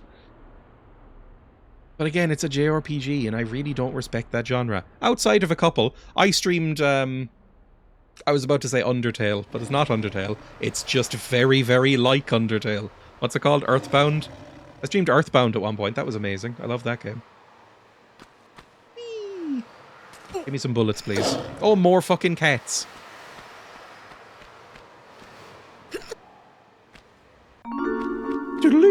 Is this a secret? Would you call this a secret? You played the secret noise, but I could just see the bullets being up there. Don't know if that counts. Can you shoot from up here? Yes, you can, so you don't have to fight them. Amazing. Because I hate fighting them. Come on, shoot him up. Get him done. Oh, I heard a death noise. Come on, coward. Get over here. Get shot by my guns. Come on. Stop hiding. Clara's broadly evil. Is he dead? No.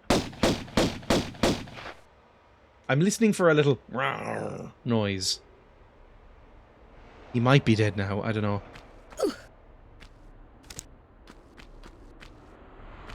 It's just, it's very hard to get me back on board if the first 1 to 2 hours of the game is as bad as Clair Obscure, but I will try and give it another chance, because everybody I have seen speak about it on the internet has been like, this is game of the year, this is incredible, this is one of the best games I've ever played, this is up there with the all-time greats, and I'm like, really? What am I missing? So I should check it out. I should give it its due diligence. Although Emma has been watching a lot of a streamer called Luke Dale recently.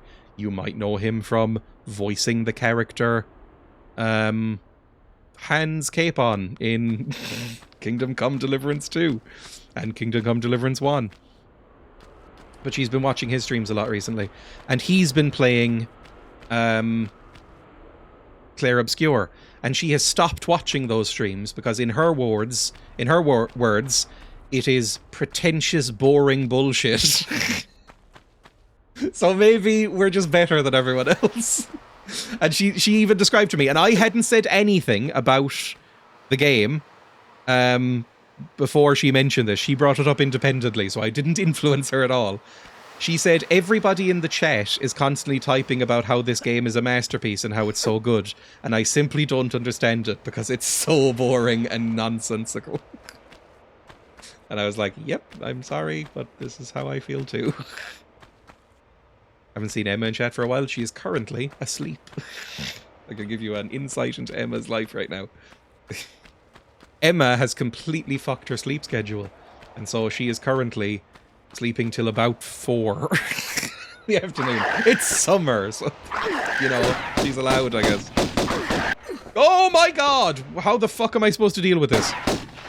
I hate these panther mummies. Ah! Please! Please, for Christ's sake, please! Stop it! Simply stop! I'm too hurt. I can't deal with this. Just explode. Oh my fucking god! Oh! Call them what I typed that you ignored? I don't know what you're referring to. Oh, that thing, yes. I ignored it. They blow up in close quarters. Is that gonna hurt me? It's like foreign film, the video game. It's a nice bit of different from what's mostly out there.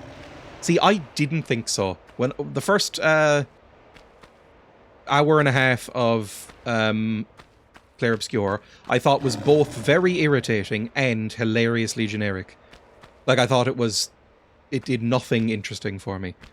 And I didn't think it felt like a sort of interesting foreign film experience. I thought it felt like a rip-off of every sort of alt history fantasy thing I've ever seen.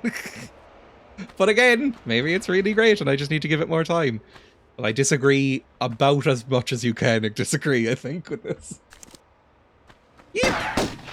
Maybe people are giving it more of a pass because they think French people are smart. Or artistic in some way. And I've seen enough French things in Scrandle to know that that's not always true. Ah! Jesus Christ! I can't fucking handle it. Just run. Get out into here. And they're so quick! Okay, heal, please.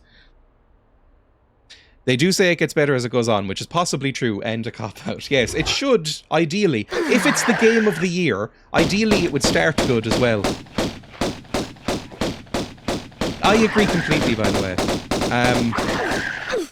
The narratives of games get a lot of fucking leeway because, you know, there's other parts to a game. And also, I think it's because games writing is typically so bad that people don't hold it to the same standards just because of expectations. Like, if you hold up the average game, even to the average movie, as average movies are not amazing either, they do not hold up well. Like, I think if you were to get, like, film critics or literature critics to review game stories, they would laugh them out of the room. Like, it just, most games are badly written.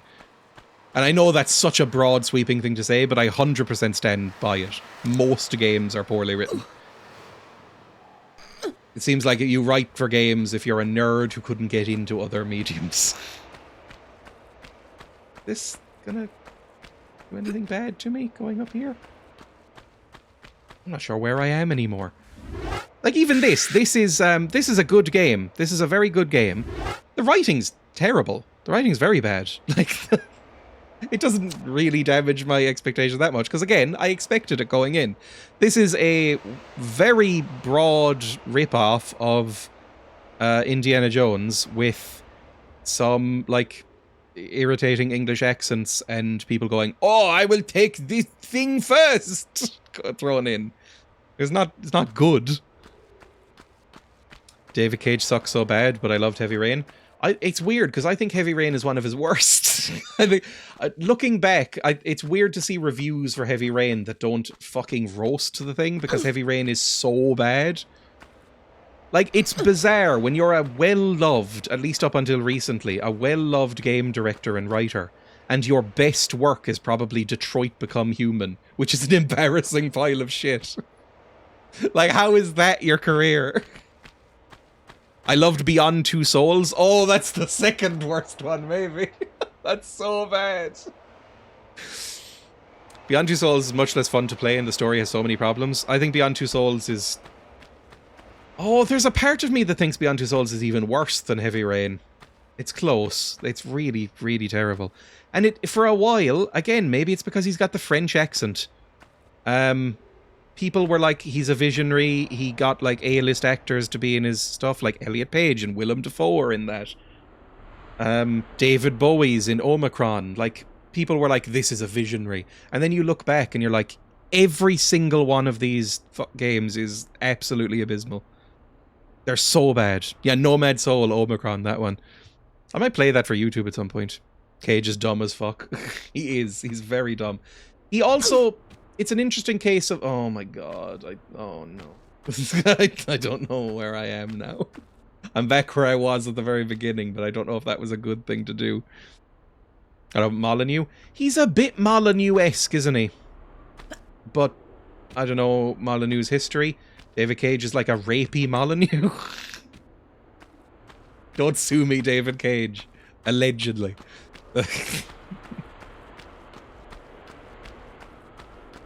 I don't know, I think it's just because, up until very recently, and still recently, any time a director of a game puts any sort of, like, auteur aspects into their work, people go, this is the new thing, this is the new golden child of video games. Because it's so rare. Because normally, like, the writer and director on a video game is barely even credited, it's all studios. So... when you get somebody who's trying to do that sort of thing, like take the auteur films stuff and put it into a game, no matter how poorly executed or idiotic they do it, they get a lot of leeway from the press. David Cage is one of them. Peter Molyneux is one of them. It's like, he's a visionary, even though he's just recycling fucking hacky shit. Bloober as well, that's definitely one. Ever play that game with Rutger Hauer in it? What was it called now? Observer? That was it? I haven't. Kojima was for sure influential. I love that he's given the money to go and create whatever the fuck his brain says, but also he's not a visionary. Exactly! Kojima is also an idiot, who... I'm sure a lot of his games are very fun. I don't personally enjoy them, but, like, the stories are basically, like, a collection of movies that he thought were cool when he was 15. Like, they're nothing special or interesting, really. They're just, you know, they're there. But because it's video games, it's like, oh my god, he's a visionary. It was special at the time. I guess because, like, even still, like... Oh my fucking god, that hurt. People don't tend to prominently credit games writers and games directors and stuff like that. It's rare. And so, and at the same time, games desperately want to be films. Not all of them. There's plenty of games that don't want to be films and they're better for it. But a lot of games, especially more recently, I'm looking at Sony right now, they desperately want to be an HBO miniseries or a movie. And it's a little annoying. Like, because they're not as good as those things. But they think they are, and they're treated as if they are, because it's a video game, but like the muscle-bound character has a son, and they're quite sad sometimes, so therefore it's a masterpiece. And you go, isn't this just the most generic shit anyone's ever made in their life? And you're like, shut up. Fucking hell, Lara. How many more sad muscle boys do we need? At least Lara Croft isn't sad. She fucking loves the shit she's doing. She's unrepentantly evil. We need a crunch counter. It happens more than I'd like. Maybe at this point I'll make it across these jumps. The hungry beast will nurse her broken legs back to health. I mean, she must be breaking every bone in her body to instantly die like that. She said in the newest trilogy, oh, that's true, oh my fucking god, I can't make that jump. Whatever, I don't want to make that jump, I've decided. Who needs that jump? Oh god, I thought it was further back! Okay, we're fine. We shot him, we softened him up earlier. I forgot that the newest one, they gave her like a backstory and she's like angsty. But I've heard those are good. Maybe I'll play them at some point. They're probably easier to control. I think it's an acknowledgement that she does do quite a bit of murder. Mainly of mummies here. I think she's only... I don't know if she's actually killed anybody. I think she's killed one person in this game so far. I killed that French man in the leather jacket. They're very good, very cinematic. See, that's a way to not get me to play a game. That word. Where the fuck was I going? I think I've gone the wrong way again. God damn it, I'm a dumbo. The alternative in tone is Uncharted, which you probably hate too. Again, all I know about Uncharted is that people said they were very good, but that it's primarily just clicking QuickTime events and watching cutscenes. Because Uncharted wanted desperately... Naughty Dog is the biggest victim / contributor to what I'm talking about. Naughty Dog want to be a movie studio. They want to be a TV studio. They want to be a movie studio. They don't want to make games anymore. They seem resentful of the fact that they have to make video games. They want to make an HBO miniseries like The Last of Us, which they eventually have, and they want to make movies like Uncharted. They want you to have as little impact on the game as possible. You press 5 buttons in a row, and then a 5-minute cutscene plays. And then I remember watching some of the God of War reboot. And it's like, you would get like 5 minutes of gameplay and you'd be in like a room with a puzzle. A bit like, it's an action adventure, a bit like Tomb Raider, right? You'd be in a room like this and there'd be a puzzle. You'd see like a winch up on the ceiling. You'd see like a lever or something like that.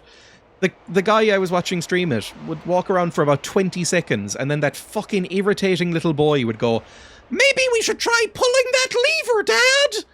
No, golly gosh, it looks like that winch might do something." It was like the game was like, "Get through this shit, we have cutscenes to play. You want to play the fucking game? Go play Mario. We're doing serious shit here. This man is sad, and look at his muscles. Look how fucking shiny his muscles are." It was very annoying. I really, really disliked it. Can I go down here already? I'm running out of places where I remembered I've been. No, this is where we just died. I'm going to save here. You probably said it'll ever. Let me be shite and have a look around. Exactly. It's like I have fond memories of playing Wind Waker, for instance. Where... Oh, fuck off. I tapped that so lightly as well. Thank God I saved. Where I was stuck on simple puzzles for 10 to 15 minutes and was just enjoying myself walking around. Do that! Builds character. Maybe go on the other side. Jump down like this side. Whoop. That's not going well. Is this cutscene malaise part of your hatred of JRPGs? Maybe, honestly, with JRPGs, the main thing is that I really, really don't like the combat. I find JRPG combat very, very irritating. There we go. Just be more sensible about things. I just don't find that kind of turn-based combat fun. Some turn-based combat I find very fun. I loved Baldur's Gate, for instance, but that specific thing where it's like, use a healing item, then take your turn. I found it really annoying. I just don't really get much enjoyment out of that stuff. Is this... Oh, the lights have turned off and a bridge has happened. Okay, fine. I'm not going to shoot these panthers. I don't need to. Wait, we were just here, weren't we? Am I insane, or were we just here? Wasn't this where we fought the mummy boy? You'll also see people sit there with a quest giver saying, "Do go to the red door," and a map marker pointing to the red door, and big text on the screen saying, "Go to the red door," and someone will sit there turning in circles saying what I was supposed to do. Yeah, I've been victim of that too, definitely. A Final Fantasy is 12 hours of cutscenes you hate and 40 hours of combat you hate, so literally all you like is sometimes walking around. Yeah, it's why I don't play them, basically. Okay, we have gone in a big circle. What the fuck was the point of this, then? I kind of assumed I'd have to go through there, but I haven't seen, like, a thing for that. That's why I love the parrying. That does keep it a bit more interesting. You could play a Tales or Secret of Mana. Secret of Mana is on my list of things to play, because there have been JRPGs that I've liked. I really liked a game called Felvedek that I played semi-recently. That was really good. That was done in a JRPG style. I really liked... what's it called? I keep wanting to call it Undertale. Earthbound. That was also great. I'm sure there's others, but in general I find them very irritating. I must need to go across here. I just need to not fuck up the jumps. Let's do this while not fucking up the jumps. Maybe there's a lever that I have to pull. Secret of Mana 2 is the one to play? I didn't know there was a sequel, to be honest. I know nothing about Secret of Mana. How do you know obscure JRPGs? I don't. Secret of Mana has got to be one of the biggest JRPGs ever made, if you're talking about Secret of Mana. Felvedek is probably the one you're talking about. Felvedek is a Czech game? Is it Czech or is it Slovakian? I can't remember. and it is like a surreal alternative history game set in the late medieval period about an alcoholic divorced knight fighting against the Hussites or the Cossacks, one of those. It's a Japanese translated game. It never actually came out in English. Oh, Earthbound, did you complete it? I did, and I loved it. I thought it was amazing. Hang on, here we go. I don't think it was incredible, by the way, but Emma and I played it and we really liked it. Belvedek. I think it was quite cheap. And it's on sale right now. 15th century Slovakia, that's the one. I just thought it looked genuinely beautiful when I saw the ad. It's got kind of the PlayStation 1 thing, which I'm a little bit tired of, but like, that's a very beautiful shot. It looks so pretty. Animations are nice, fluid. Looks very pretty. Oh, the game listing is just chatting. Ugh, it's still pretty much valid. That's true.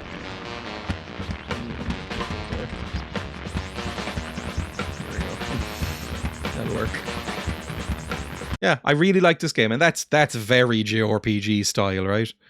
I do think Earthbound is a bit overhyped, but I do love it. I don't even know if I really liked it. I think it's one of my favorite games that I've streamed. And I wasn't expecting to like it. I was kind of being like, oh God, has the game locked me out? Hang on, sometimes this happens.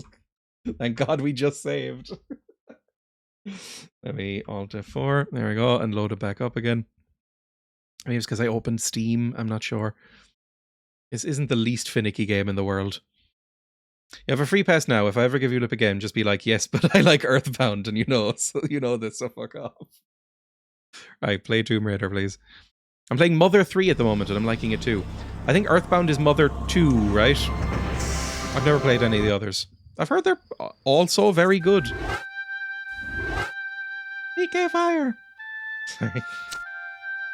I became aware of NES primarily through Smash Bros. Melee when I was a kid.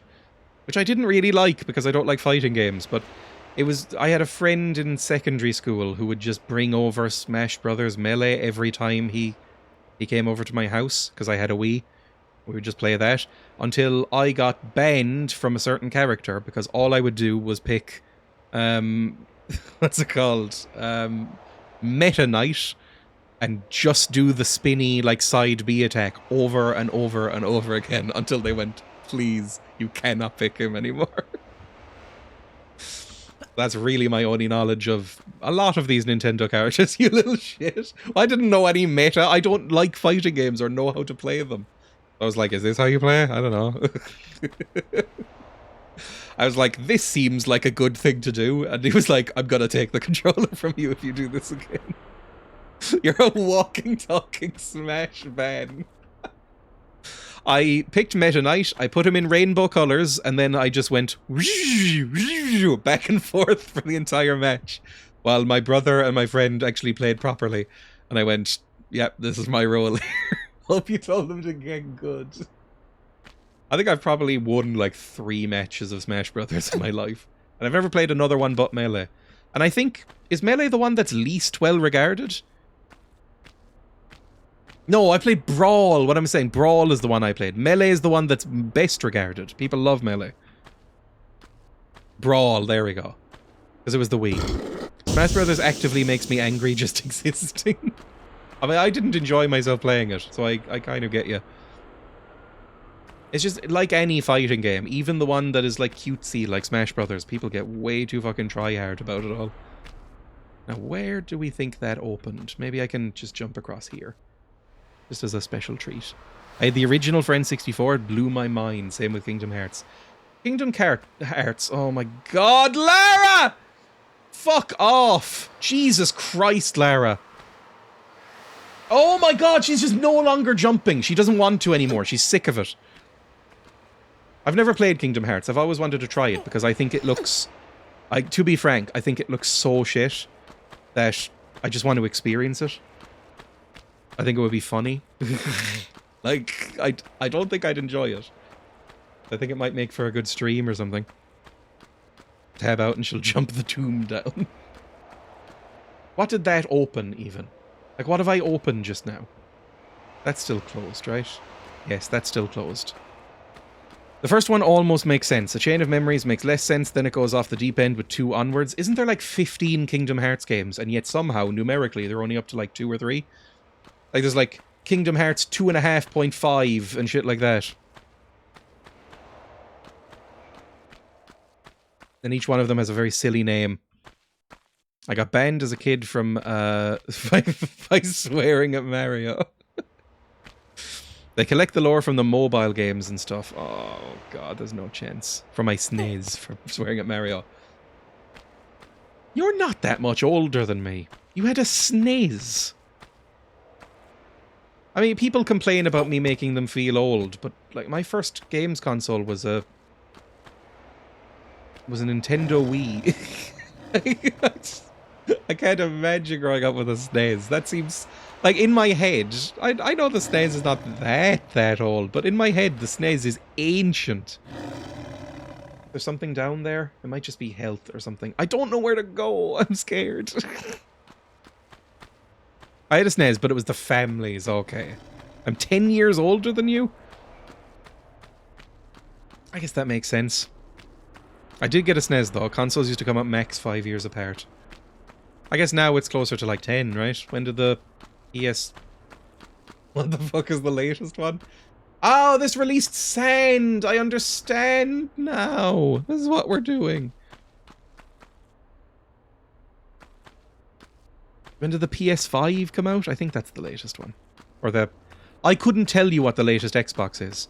And I think that's partially me being dumb. And partially... Xbox having really embarrassingly bad naming conventions. Whee! Oh, it worked. Amazing. I got Beat Nuki, the mini SNES, when they came out, and it cost a fortune, and he's played it like 4 times. I mean, I don't really get those products, like the mini SNES and stuff, because I guess I've always had access to emulators, right? Play it with me then, you coward. The SNES, I think... Like, the NES is a bit too basic. I've very rarely played a NES game where I've been like, this is really good. Whereas the SNES has some actual games, right? It's got Earthbound, for instance. It's got Link to the Past. It's a wonderful game. It's got some of the best Marios, allegedly. It's got some good stuff. He only took me an hour! That was way better than usual. 0 secrets. I've not got a clue how to use an emulator, even though you sent me instructions about 3 years ago. They can... I guess it's for simplicity, then. Like, I find emulators quite easy, just because I use a decent amount of emulators. If you type !EMU, have I actually set that up?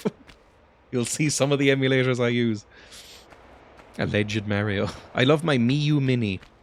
I went to it from a Retroid, and I love... It might be emulators, I think it used to be EMU. It's some combination of those letters. ! Emulator, maybe? Alleged Mario. Well, the thing is that I've never really enjoyed a Mario. Because I never played them as a kid. And so...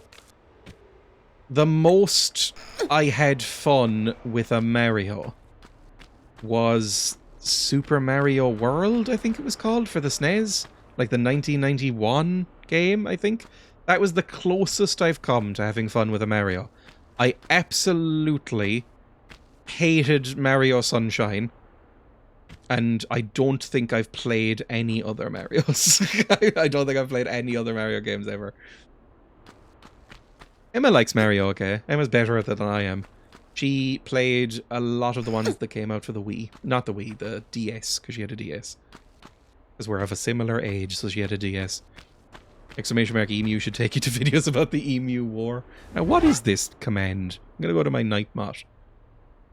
Content, Nightbot. Commands. Emulators. There we go. This is what it says. Yay! That used to be longer, but I switched over to RetroArch because it's simple. I know a lot of people don't like RetroArch, but I've literally never had a problem with it, and so I'm sticking with it for the foreseeable. Mario is superb, but also actively hostile. He is a person who has no interest in what any player wants or stands for, and is urgently seeking death at every turn. I just remember him being really oily. He's a very oily boy. Like, as in, like, he feels like he's slicked with olive oil. I have also never had a RetroArch problem. I like it. I used to use basically individual emulators for every console, and so I had a big folder marked emulators on my desktop. Now most of it's the RetroArch. And it works fine. It's a magnificent collection, bot, thank you. all of those I can vouch for because they work fine. Micromate is there for the Apple II. I played like 2 Apple II games. Don't know why I even bothered. Oh, I should add another one. I recently played a game for the channel, which was for Nokia mobile phones in 2003. It was a remake or a sequel to Nightmare Creatures for the PS1. And I used a specific emulator for that as well. I didn't use RetroArch. Really undoing the famously you own a lot of consoles comment earlier. Emulators in general aren't illegal, it's just what you might do with them. It's like torrents. Torrents on their own are not illegal, it's just what people sometimes do with them. I loved that game. I really liked it. I thought it was really fun. I thought it was so interesting how it was basically Bloodborne, but like 15 to 20 years before Bloodborne. That was a really interesting game. I liked it a lot. The mobile game, I mean, you can watch this if you become a member of my channel. I played the 2003 mobile game, like I just said, the Java one, or J2ME or whatever that stands for, and finished it. Like a 20-minute video. Tech War was not what I was expecting, but more games need Shatner telling us off for collateral damage. I'd never heard of Tech War until about 2 days before I recorded that video, and I was astounded that it existed. Because I never heard of the series in general, like the movies, it's books, it's everything. It's a TV show. Play Larry Loose Jocks, Cosmo Head, Snake 2, Pandemo. I'm assuming all of these are mobile games, I'm not sure. Dizzy the Egg? I have that! I think I have 3 Dizzy the Egg games. I've got like Treasure Island Dizzy. And a few others. Through RetroArch. Dizzy mentioned. I always get it confused with Chucky Egg, which I also have, which I'll do as a members video at some point. I played that in Spectrum. I have it on RetroArch, I think, for the Spectrum. Or I have maybe a launcher for it. I can't remember. Either way, I have Dizzy. The OJ Dizzy on cassette tape. I've got like 3 or 4 Dizzy games, and I've never played any of them, because I downloaded them going, this'll be funny at some point, and then basically forget. No save? Yeah, that seems like a nightmare. Old games not letting you save. I'm glad I can use emulators and save states now. It's great. Have to do it in a oneer. I ended up doing word association. Cosmo Head, Larry Loose Jocks sounds awful. Like, just as a phrase, that sounds horrendous. I hate it. Is that a guy, like... I don't know if this slang is universal, but in my head, my dad used to call boxer shorts, like the underwear, jocks. So is it a guy with very loose underwear? Larry Loose Jocks. Is that what the game is? I have no idea. I'm going to save, by the way, and also heal. I'm running through these really quickly. But I do need it.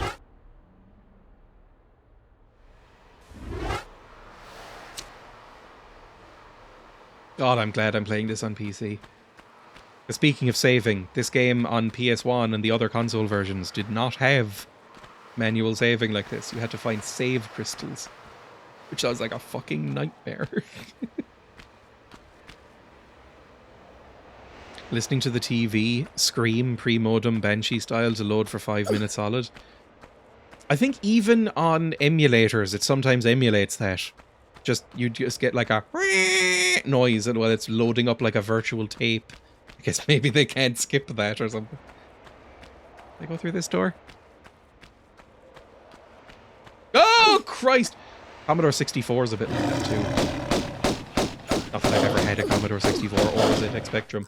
Oh, that hurt a lot! They're really tough now. They've really ramped up the difficulty of the enemies in the last couple of levels. The YouTube videos of late are always fantastic, but will we be revisiting the Baby Dreya got stuck once redemption arc after conquering your childhood? Possibly. I'm trying to think of other games I played that I were like that, basically. There's a lot of games I played, oh my god, the fucking Panthers! Just keep doing this. Just keep jumping away. Bring out your gun at some point would be nice, and then jump to the side. Fuck me, you hurt me! Fuck, it was close. Okay, I'm starting to get it. Oh, so annoying. We'll figure it out. Through here.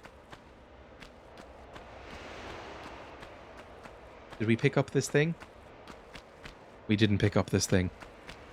Dreya, not Freya, you sexist phone, you. Help me trying to sub to Dreya's YouTube members channel. I don't know how to do that. I am a member of one YouTube channel, and I can't remember how you do it. I think if you go to a video, possibly, there should be a join button under the video, near the subscription button. And then you get access. It's €1 a month, and you get access to extra videos once a week-ish. Sometimes I miss them, but whatever. I think right now there's 3 or 4 hours worth of extra stuff on YouTube. Something along those lines. Kill! Run! Stop putting your guns away, Lara! You're so shit! Jump! Jump! You know what? Actually, climb this. Climb, Lara! Climb! Climb! Fucking hell.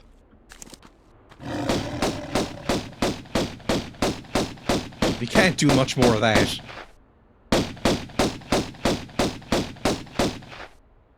Use your little meat hands.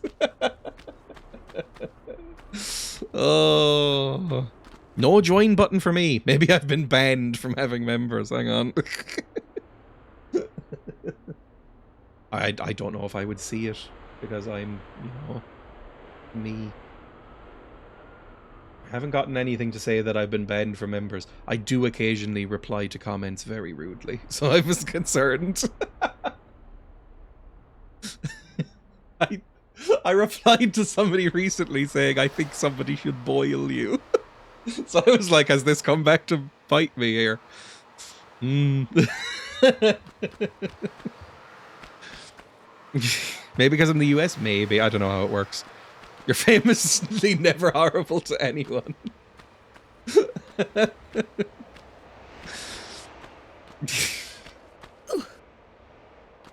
Somebody got I think somebody got, I can't remember if I actually sent this or if I thought better of it and like deleted it before I hit enter.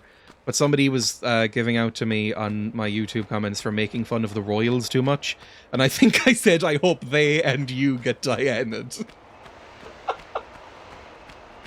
And I was like, maybe I shouldn't send that one. Maybe they'll be angry at me.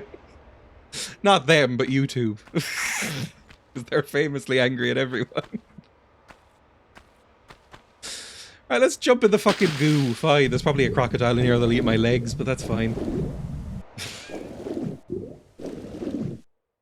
Oh, it's some sort of horrible fucking maze. Good stuff. The world needs this. I'm constantly embarrassed by the monarchy. Ah, we can go through the holes. Amazing stuff. Well, we can find some hole nonsense.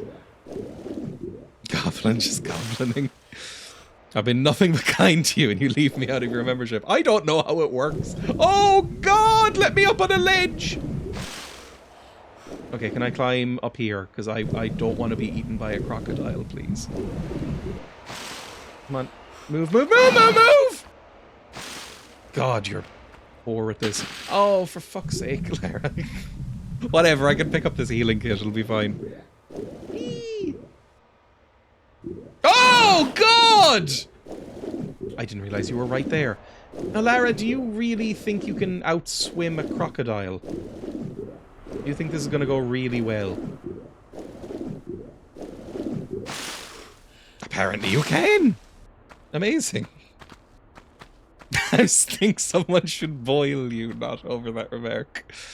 Holy fuck, you've got a video with 170,000 views? I know! It's been extremely lucrative for me. Big boy YouTube now. I mean, I've still only got, what, 5,000 subscribers or something like that, which is a small YouTuber, but like, I've always said Twitch, I make a tiny, tiny, tiny amount of money from Twitch. However, it is not worth it at all in terms of like actually making any money. YouTube, it's sort of becoming to the point where it would be irresponsible for me to stop doing YouTube because I'm making a decent amount of money on it now. It'll blow up eventually. They like the Irish over there. Over at YouTube. Over at the internet. Which video? It was the Dark Earth video. I've just been to the dentist. It took me 20 minutes to get there. I should probably go to the dentist. But I keep not doing it. You're literally the only Twitch streamer I watch? I'm kind of the same. I don't watch a lot of Twitch. Considering I'm on Twitch a lot, I only watch 1 or 2 streamers. And as some of the streamers... Like, I used to watch a lot of, like, smaller streamers that were, like, friends, but a lot of them stopped streaming. Because... Not for everybody. It's... Honestly, it's slightly more work than you'd expect. And it's kind of draining talking for 3 to 4 hours or whatever. So, I understand completely. I've been charged $27.40 and I am now home. Oh god. I've spent 2 minutes waiting, 3 minutes in the room. Have you ever thought of packing YouTube in and then realised just after you had the urge it all blew up? No, I really like doing YouTube. I would say I enjoy making YouTube videos as much, if not more, than doing Twitch, just because I like video editing. It's what I went to school for. I like taking a bunch of, like, shit footage and turning it into, like, a concise package. It's just something I enjoy doing. So I'd be doing it anyway. Is he dead? Yeah, I see a corpse. Amazing. Oh, I find out I have periodontal disease and I grind my teeth. Emma grinds her teeth really badly. I don't grind my teeth. Apparently, people can be divided into 2 camps. Grinders and clenchers. I am extremely clench-coded. If I don't, like, actively try and stop doing it, like, if I'm reminded of it, I will notice that my jaw is always tightly clenched. And I'm always clenched up in general. I'm very tense. I'm a clenchy. But Emma is a grinder, where I am frequently woken up in the night, or, like, I'll wake up in the night to go to the bathroom because I'm reaching that age. Or I'll wake up at like 2 in the morning and go, well, it's pee time. And I'll hear Emma like loudly grinding her teeth beside me. And it makes me wince every time. I'm like, Jesus, that sounds awful. It's like if you get 2 stones and like rub them against each other. It sounds awful. A real horrible noise. My teeth are fine. This dentist is great. Just all the checks, dead quick. Says I need to floss a bit more. I've said this before. I have not been to the dentist in... Oh god, how long has it been? 25 years. No, not 25. 15. Not as bad. 15 years, probably. I haven't been to the dentist. I definitely should. My teeth are probably not great. However, I've never had like a noticeable issue with them, so I just never think to. I don't think I've ever had a cavity.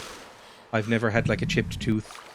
My teeth are crooked as fuck and none of them meet each other, but you know, it seems fine right now. But I should go for a checkup because I think here, if you have a medical card, which I do, it's means tested, but I have one. You get free, like 2 or 3 free checkups a year. Maybe 2 free checkups a year. You get a free cleaning a year. You get a free filling a year. Or 2 free fillings a year, something like that. So, 1 free extraction a year. You know, it's good. You should probably do it. At least to get them professionally cleaned or something. My dentist discharged me essentially because I'm disabled and we're going to sue. Good for you. You've got lovely teeth, but it's a great feeling to have a hygienist clean. My teeth, I do hate my teeth, but I don't hate my teeth as much as I used to, I think. I used to really not like looking at my teeth. I still, and this is a grim thing to say, I do not want any sort of pity from this because that would make me uncomfortable. I do catch myself, if I notice myself smiling outdoors or even in the camera, I will try to not smile as much or like hide my teeth a little bit because I was a lot more self-conscious about them. I'm gonna heal quickly. As I've aged, I give less of a fuck, basically. Tell Emma to go to a dentist and get night guard. It will help with waking up with headaches. She does get a lot of headaches, so maybe that's why, actually. My teeth do feel very clean right now, by the way, because I recently bought a new toothbrush. A nice, semi-expensive electric toothbrush, like a Philips Sonicare or whatever they're called. And rarely has my mouth felt so nice. This is not sponsored by Sonicare, but I've only ever had like very cheap electric toothbrushes or manual toothbrushes, like some sort of pleb. But now I have got like a semi-expensive one and I'm like, this is worth it. I like it a lot. Anything cool up here? I don't think I can jump this. Not quite. Once we hit 30, the no fucks given quotient really goes sky high. It's great. Dara Breen did a good bit about it. I had braces for 18 months. They'd fucked my teeth up more. Orthodontist was old and just shut. However, I got it on the NHS, so it was free. When the glue came off, she managed to take a couple chips out of my teeth. Oh, my brother got braces, and he has lovely teeth. Lovely, straight, white teeth. My teeth are a bit nasty and, like, grey and very crooked. I should have gotten braces when I was a teen, but I wasn't covered at that time. And so they would have been very expensive. And my oral hygiene was not very good as a teenager because I was going through... You know how it's a stereotype of sort of deep depression, but you stop caring about your physical appearance or hygiene at all. So basically I would brush my teeth like once every month for like 3 or 4 years. Not a pleasant way to live. So I did not get braces in the end. It's fine, whatever. I can eat. Nothing dental is covered here. I have to get private health insurance. It's covered here, but it's fairly viciously means tested. Like, I think even I'm just on the edge. Like, pensioners, if you have a pension, you can get free medical card and dental and GP visits and stuff like that, but otherwise it's a little expensive here as well. Like, we're somewhere between the British system and the American system in Ireland. I think people assume that our medical care is good because we're in Europe, but it's notoriously shit. The rest of Europe laughs at us. Like, we're a nightmare. Like, we don't have, like, our NHS equivalent is means tested really heavily. So it's more like Medicare in America. And it's notoriously shit. Like, nothing works. It's awful. So our healthcare is very bad. It's really, really terrible. Candid of you to go through all this, and it's appreciated. I think I just have no shame. Braces made my teeth yellower because I couldn't brush them properly. That's probably a thing. What's Invisalign? I've heard people mention the term Invisalign before, and I think those are like removable braces that you put in at night or something. Maybe I'd consider that at some point. Probably very expensive as well. The government says Australia is going to finally get free GP visits back later this year, which would be something. That sounds amazing, because here, a GP consultation before any medication or prescriptions or anything like that, just the consultation, is, I believe, €70. I think it's €70 default. Maybe even 80. I think it might be 80 now. I think it went up recently. Which is fucked. That's so expensive. Eee! But again, it's free for me. I never go anyway, but it's free. Is that the GP consultation that takes 4 years to book and they sit there and Google the symptoms, give them in case you didn't yourself? That's a British thing. I think I have never been waiting longer than about a week to see a GP. Ever. And usually it's like 2 days, maybe a day. So I think even our fucked system has sorted that out a bit. At least you're aware. I found out I can't have a general health checkup until I'm 40 on the NHS. What? That's like 140 Aussie dollars. It's fucking expensive. It's hugely expensive. We got a key. Where was the keyhole? Was it here? There's a keyhole right here. I'd like to put a key in there. As this us in the 90s nonsense talk of GP in 2 days, indeed. It takes me so long to get an appointment and I'm dying constantly. I feel guilty sometimes because I never go to the GP because I'm rarely that sick, to be honest. And also, I just don't want to. I feel I'm lazy. I never make GP appointments even when I should. They have to call me to get GP appointments. But it is free and quick. And so I always feel a bit guilty about it. Fuck you. Oh Christ, why did I fall again? Eat shit. Like, I got a call from my GP recently. I wanted to up a prescription, because I do have a couple of prescriptions. I wanted to up a prescription again. And say, you know, for another 3 months or something. And they were like, you haven't been to the GP in 2.5 years. We've changed staff since you were last here. Come in, please. Come in tomorrow, 9 a.m., and we'll give you your prescription. We at least want to see you to make sure you're the same person. And I was like, fine. I'll walk the 15-minute walk to my GP and go for free. It's fine. So it is free. It's free if you have a means-tested medical card, which is hard to get. Did you pass the small horse? I did pass the small horse. On my way to the GP, I pass a very, very, very small horse and a small group of little chickens. Last time I went, which was months ago now, last time I went, the chickens were out of any sort of hutch and were sitting on a man's lap while he rubbed their heads. And I was very happy. It was just like a little cottage by a field with some chickens that roam around, and they were all like sitting going woo, woo, on his lap while he was going like trying to pet them all, and I was like, that's the fucking life. Sounds very KCD, it does. It was right next to the tiny horse. Tell us more about this wonderful wonderland you live in. It's inspiring. I mean, I live in the GP is on the outskirts of my town, so it gets a bit rural. There's also a sort of, it's sort of a castle, but it's more of a folly, you know, like a fake castle that has alpacas and sheep and a tiny other tiny horses, but not as fun tiny horses. They're like little Shetland ponies or whatever.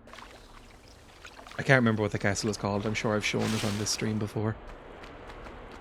What did I just do? I opened up a door and this, but I don't know what this is. I guess I'll go up to the door. It's fine. Is this receptionist a dormouse with a wee little bow? Nobody actually likes my GP.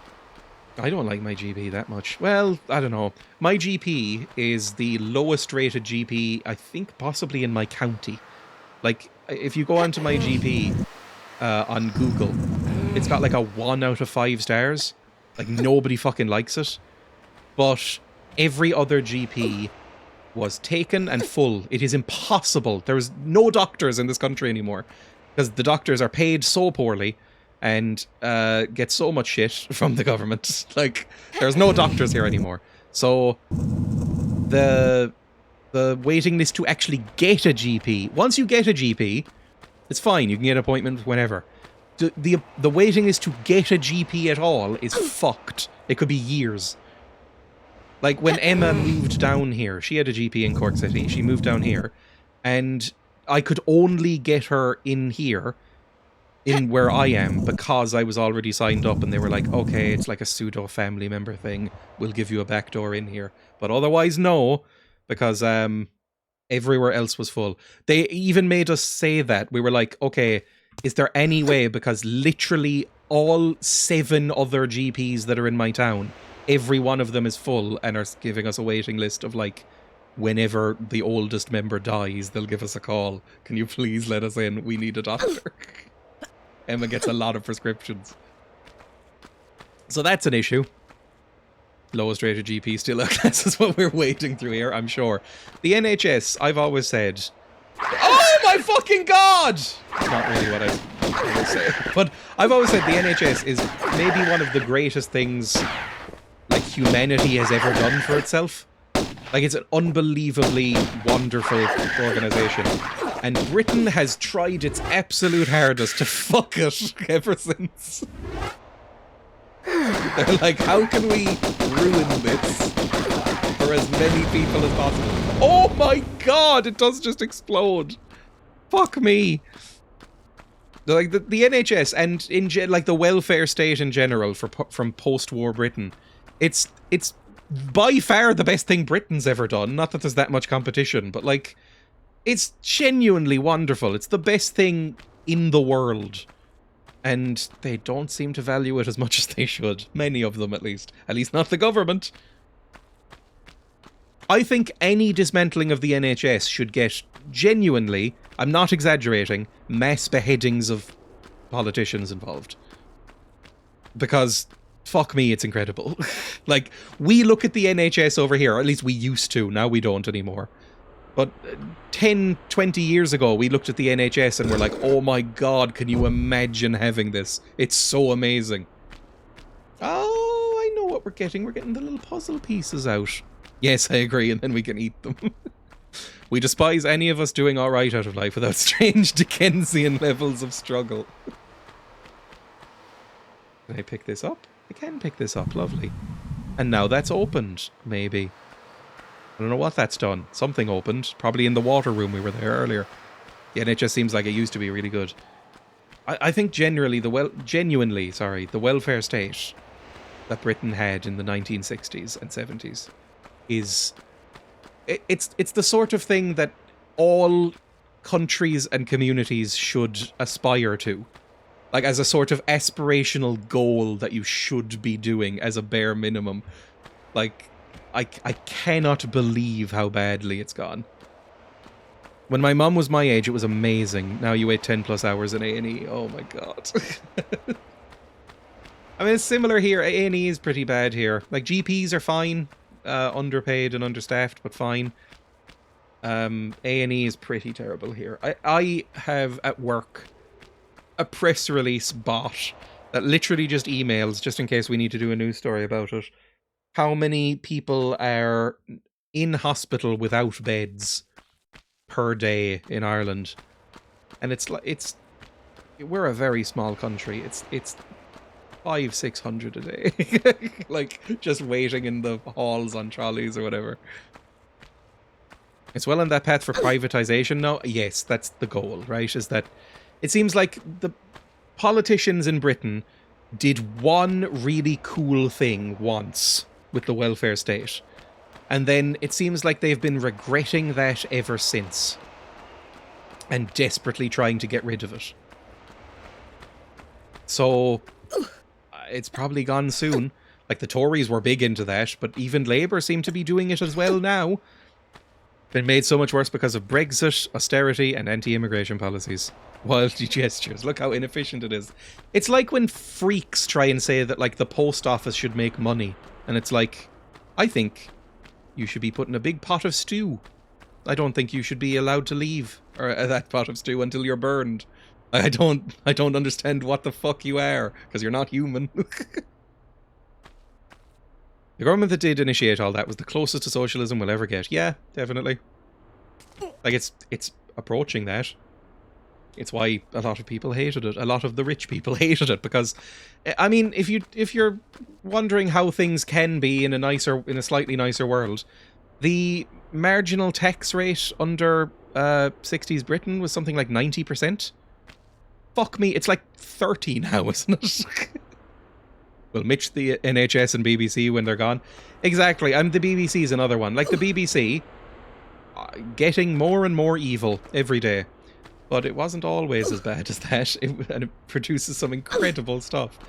And people have been Every subsequent government for a while has put a new absolute freak who openly hates the BBC in charge of the BBC because they want people to hate it so that they can more easily dismantle it.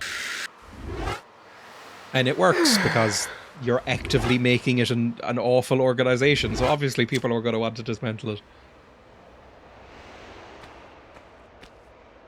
Not in common with the priesthood, the BBC. That's another thing. There's a lot of scandals at the BBC over the last few years, so you know, you can see why people are against it for that reason as well. Is there a door that opened in here? I feel like that door should have opened. This is the thing it cut to, right? It was like, and it showed this, but nothing happened. Maybe I can go in here instead and this will unlock something. Woo!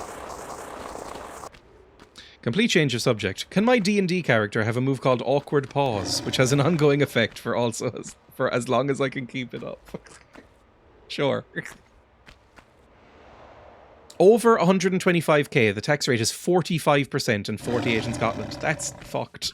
Why'd I jump down? Get back up there, Lara! Jesus Christ. These cats can't jump, which is fantastic. I mean, you'll know because you can go back and listen to 60s songs from famous musicians and get me and get context on how large the tax rate was. The Beatles had a whole song about how high taxes for rich people were, and the Kinks as well. One of my favourite songs is Sunny Afternoon by the Kinks. The opening lines of that song are about how the taxes are so fucking high because they're rich. Tell me in like 40 years D&D won't have a cringe move. Really every move in D&D is a cringe move if you think about it. Is this dead? Yes, they're both dead. Good.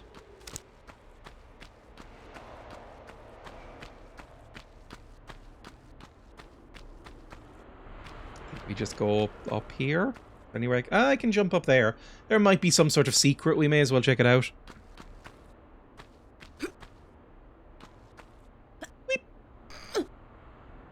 Why did I lean up in my chair as if that would help me see more? Fucking hell. Maybe I can jump onto this thing? I don't know why I would, but maybe I can. Whee! That hurt quite a lot. I regret doing that. Let's go the proper way. Weep. Can I jump up on these?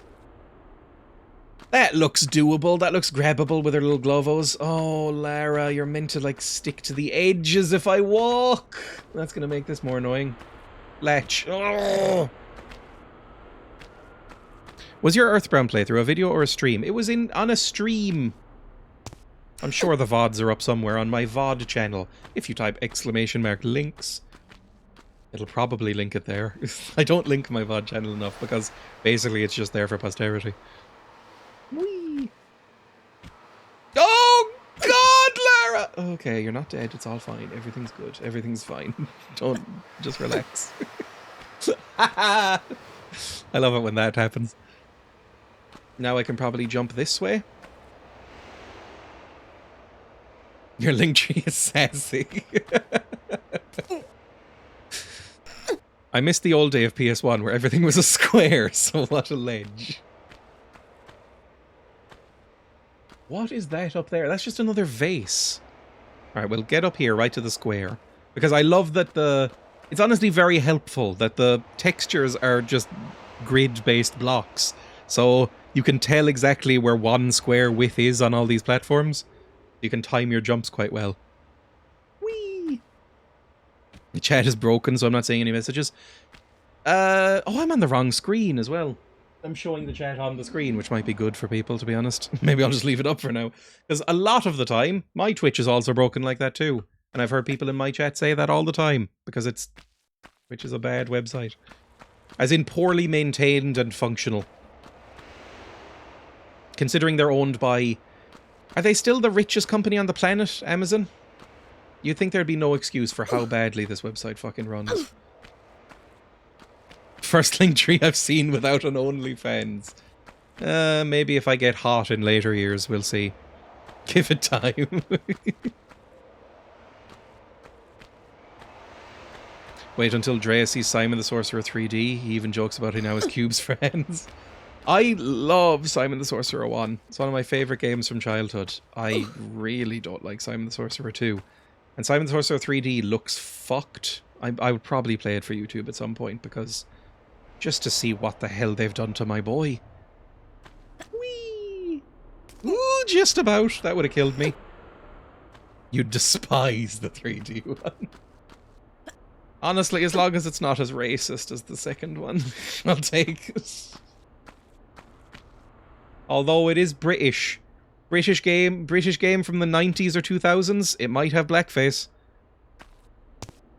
Because if there's one thing the British love, it's pies. But if there's two things the British love, it's blackface. Go watch any British comedy from the 2000s and be shocked by what you don't remember. I showed Emma recently enough, a couple of years ago now. I was like, oh, I really loved this show as a kid. The Mighty Boosh. It was one of my favourite shows to watch as a child. Let's watch it. And she was like, okay. And we were like, oh my god! I didn't remember some of this. Why is it every 3 episodes they're in blackface? Why? Aged terribly. I still liked quite a lot of the episodes. So did Emma. But some of them were very uncomfortable. Some of them are, I mean, very homophobic. Transphobic in a strange way.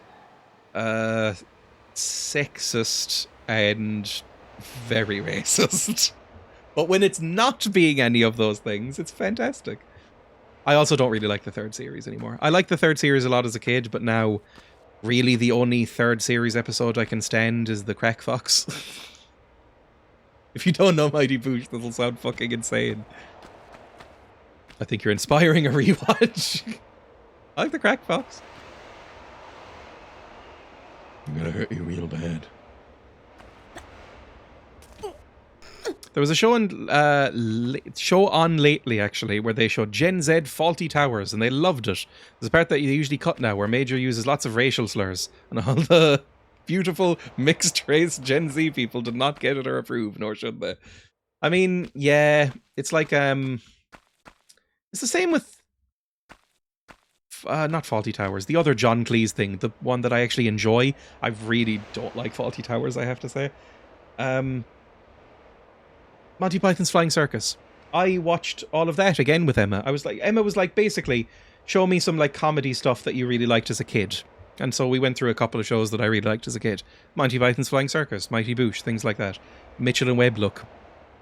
And some of them were really good, some of them weren't. But I thought Monty Python's Flying Circus held up mostly, except when they were doing that shit. There's a lot of weird homophobia in that show, especially considering one of them was gay. As it gets on, they start leaning more on blackface, and yellowface in a very uncomfortable sketch. Like, it wasn't in the first couple of series, which are the best couple of series. Like, it ran for like 4 series. The last one is terrible. And as it goes on, they rely more and more on that, as they're like running out of ideas. You can almost feel them going like, we don't really know what to do for jokes anymore. I guess we'll be in blackface for this one. Not great. Anyway, let's do a jump. Whee! Oh, fuck off, Lara. Guy at my work showed me a picture of him as Prince. He's a guy from Kent and he was not dressed up as the British now king. Oh. British pastime. Watch the compilation they did called Now for Something Completely Different. Was that a compilation or was that like, did they redo the sketches? Not that it would really matter either way. Basically the same thing. But yes, I like that too. What show are you talking about just then? Monty Python's Flying Circus. Which I do like. Well, even it was a redo compilation of best sketches. There we go. I am a fan of Monty Python. I know that's not cool anymore. Oh my god, that hurt me. But even as a fan of Monty Python, I can fully and freely admit that easily 1/3 of those sketches are absolute shit. Like, they're not funny. Not offensive, just not funny. Like, they're terrible. Like, and the ones that aren't funny frequently are the longest sketches. Like, I remember on a rewatch, I'd forgotten some of them. I was like, oh my god, I forgot that this, like, Scott of the Antarctic sketch goes on for 11 minutes and there's no fucking jokes. What the fuck were they thinking about when they made this? This is embarrassing. But it's often really good. Hits and miss, but when it hits, it's better than mostly anything else. I think I would agree. I quote probably once every 3 days, I quote the gangs of vicious old women beating up healthy, fit young men sketch. I love that sketch so much. I will always rewatch Blackadder 2 to 4. That's fair. I mean, Blackadder Series 1 is also abysmal, but 2 to 4 are fantastic. I didn't watch 4 for ages. I loved 2 and 3, and I was like, I'll get around to 4 at some point, but I just never did for whatever reason. And then I finally watched it, because Emma was like, you've never seen Blackadder Goes Forth? And I was like, nope, somehow I've avoided it. And she was like, you have to watch it. So I watched it, and I was like, this is easily the best one. This is amazing. This is so good. I'm going to save before I go down this hole, because I'm worried about the holes, basically. I like Blackadder 1, good in its own right, just a bit different to the rest. I disagree. I think it's really terrible. But, you know, different strokes for different folks. Everyone's different. I like Prince George too much to not have Blackadder 3 be my favourite. I mean, it's really good. That might be second best. I think it gets better as it goes on, which is rare. I rewatched Young Ones recently, holds up decently. People will be annoyed by my Young Ones take, because I know there's a lot of people, there's a lot of British people in this chat, basically. And everyone British, by law, is required to enjoy Rick Mayall's work. I don't like the Young Ones, I find it very boring. And I also kind of despise Rick Mayall and his comedy, because Rick Mayall's comedy, most of the time, is I'm loud! And I just find it irritating. I'm doing a posh voice and I'm loud and confident. Okay, but when are the jokes? You don't need a joke! My name is Bastard, isn't that funny? Young One is a lot of screaming to me, but I love Rick myself and I will not take this. See, we're laughing at you doing that voice. That's late mail. As I always say, you're allowed to be wrong. Most people love Rick Mayall. I found him extremely annoying. Like, I've never seen anything with Rick Mayall in it that I enjoyed. Which is not to say that there isn't something out there. Maybe I'd like Bottom. People like Bottom, right? I know it's damning to admit, but that is basically a lot of our humour. Yes, the silly voices. It's one of the reasons I didn't terribly like Atomfall, is because a lot of the writing was clearly trying to be a bit funny, but a lot of it was like, I'm doing a ridiculously posh voice. I like the Green Wing in a lot, don't? I don't even think I've heard of the Green Wing. Maybe I'll get into Rick Mayall at some point, because he's like a beloved national treasure, right? Probably the worst show from Vintage British TV is The Goodies. How the fuck did The Goodies escape containment that other people know about The Goodies? My mother subjected me to that trash. It's like the Umbrella Corporation engineered the most fucked strain of comedy and subjected the world to it. I didn't think The Goodies would ever get mentioned ever again, to be honest. I mean, I have brought this up before, but I think even it might be up there. Oh my god, Lara, it might be up there with some of Britain's war crimes, but I despise the show Keeping Up Appearances. Keeping Up Appearances was absolutely huge, and I think every frame of it is painful. I can't stand it, and if somebody enjoys it, I think less of them as a person. So that's my pick. But actually, maybe it's Cilla Black. I fucking hate Cilla Black. I remember when Limmy, and another streamer, one of the very few streamers I watch, Limmy was watching all of Surprise Surprise, and you did this over years, but watched all of Cilla Black's Surprise Surprise, and fuck me, even as it was a joke, like the whole joke of the stream was we're all together and hating Cilla Black. We're all mocking her. We're all in this as a group laughing at it. I still couldn't keep it up. I still couldn't, like... I couldn't handle it. It was too much for me. The cringe and the hatred that it instilled in me was too much. I couldn't laugh at it. Oh, it was awful. I was so angry. It's another puzzle piece. Yippee. This must be a generation thing I missed as an old boy. Hating Scylla is so specific. I fucking despised it. Everything I've learned about Scylla is against my will. What did that just open?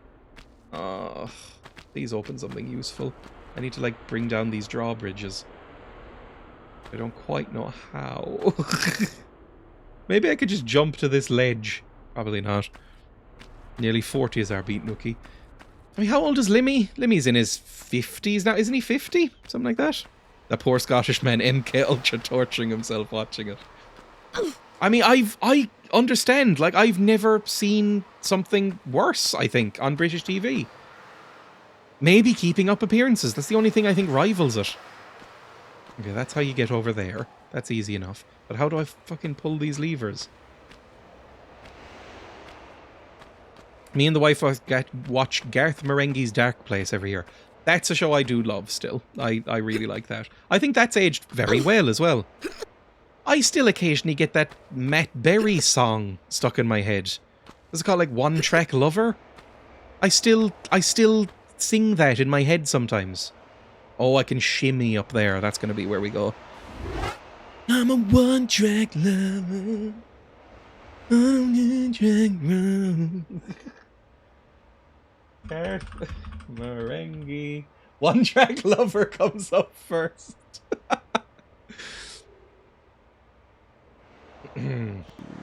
I'll put some sounds on. There's a bad atmosphere in here. Why won't she be mine? I wish I was more attractive like Douglas. Still, one can only dream. I'm a one-track lover. Down a two-way lane. Now, Matt Berry could... Oh my god, I forgot about that shot. Matt Berry could also be accused of his entire joke is haha silly voice, but I think he's got the riz to pull it off. Driving fast down the highway. Jesus, that's short. Insane. 'Cause the temperature's too high. Traveling way too fast. And I knew our love Richard Ayoade, we don't like him anymore, but he is very funny in this. was too hot to last. Oh god!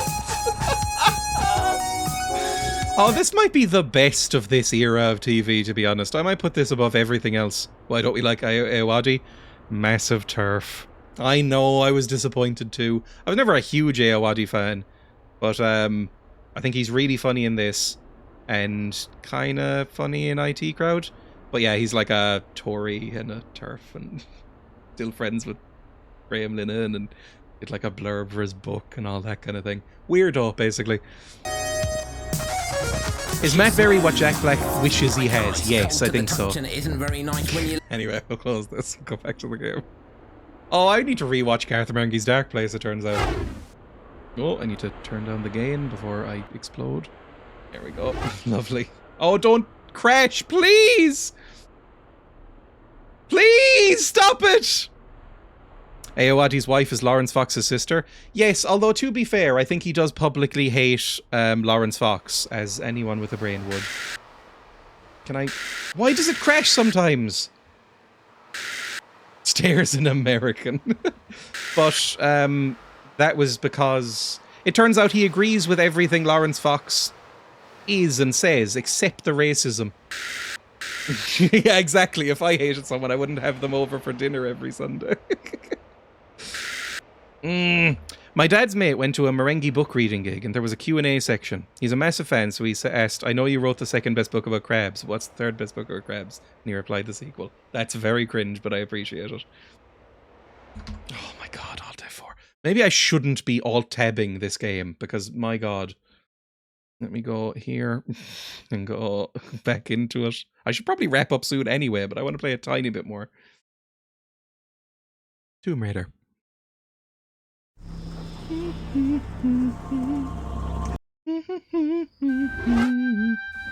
I'm surprised how huge Matt Berry became. Because now he's in everything, it feels. Like, Matt Berry, it seems like he's in every show that happens now. But for a while he was just in weird shit like this. It's a bit like, I mean, it's not as exaggerated, but it's a bit like when Olivia Colman won that Oscar. And you're like, you? I mean, I agree, you were amazing, but like... The woman who was in Mitchell and Webb Look and Hot Fuzz has just won an Oscar. Alright. The world's a crazy place. Lawrence Fox weirdly looks like Frank Skinner. You are British posting to the extreme, but I understand and agree. Sophie from Peep Show, exactly. Used to only know Olivia as a comedy actor. Genuinely good for her. I think she is genuinely and profoundly amazing in The Favourite, which she won the Oscar for. Thought it was very deserved. The Favourite is one of my favourite movies of the past 10 years. And she's amazing in it. As just the angriest lesbian queen you've ever seen in your life. Not that you see many, I suppose. But my god. I'm a Yorgos Lanthimos fan at the best of times, and I think it's probably his best movie. I'd recommend it. It's his more accessible one, I think is fair to say. Because the rest of his movies are fucking uncomfortable and weird. This one is a little bit, but less so. If you're good and you keep a lowish profile, you can get everywhere for a while. The Tenet Effect. Is Matt Berry British? Unbelievably. I mean, he's the most English man I've ever seen. Can he do anything but a very posh English accent?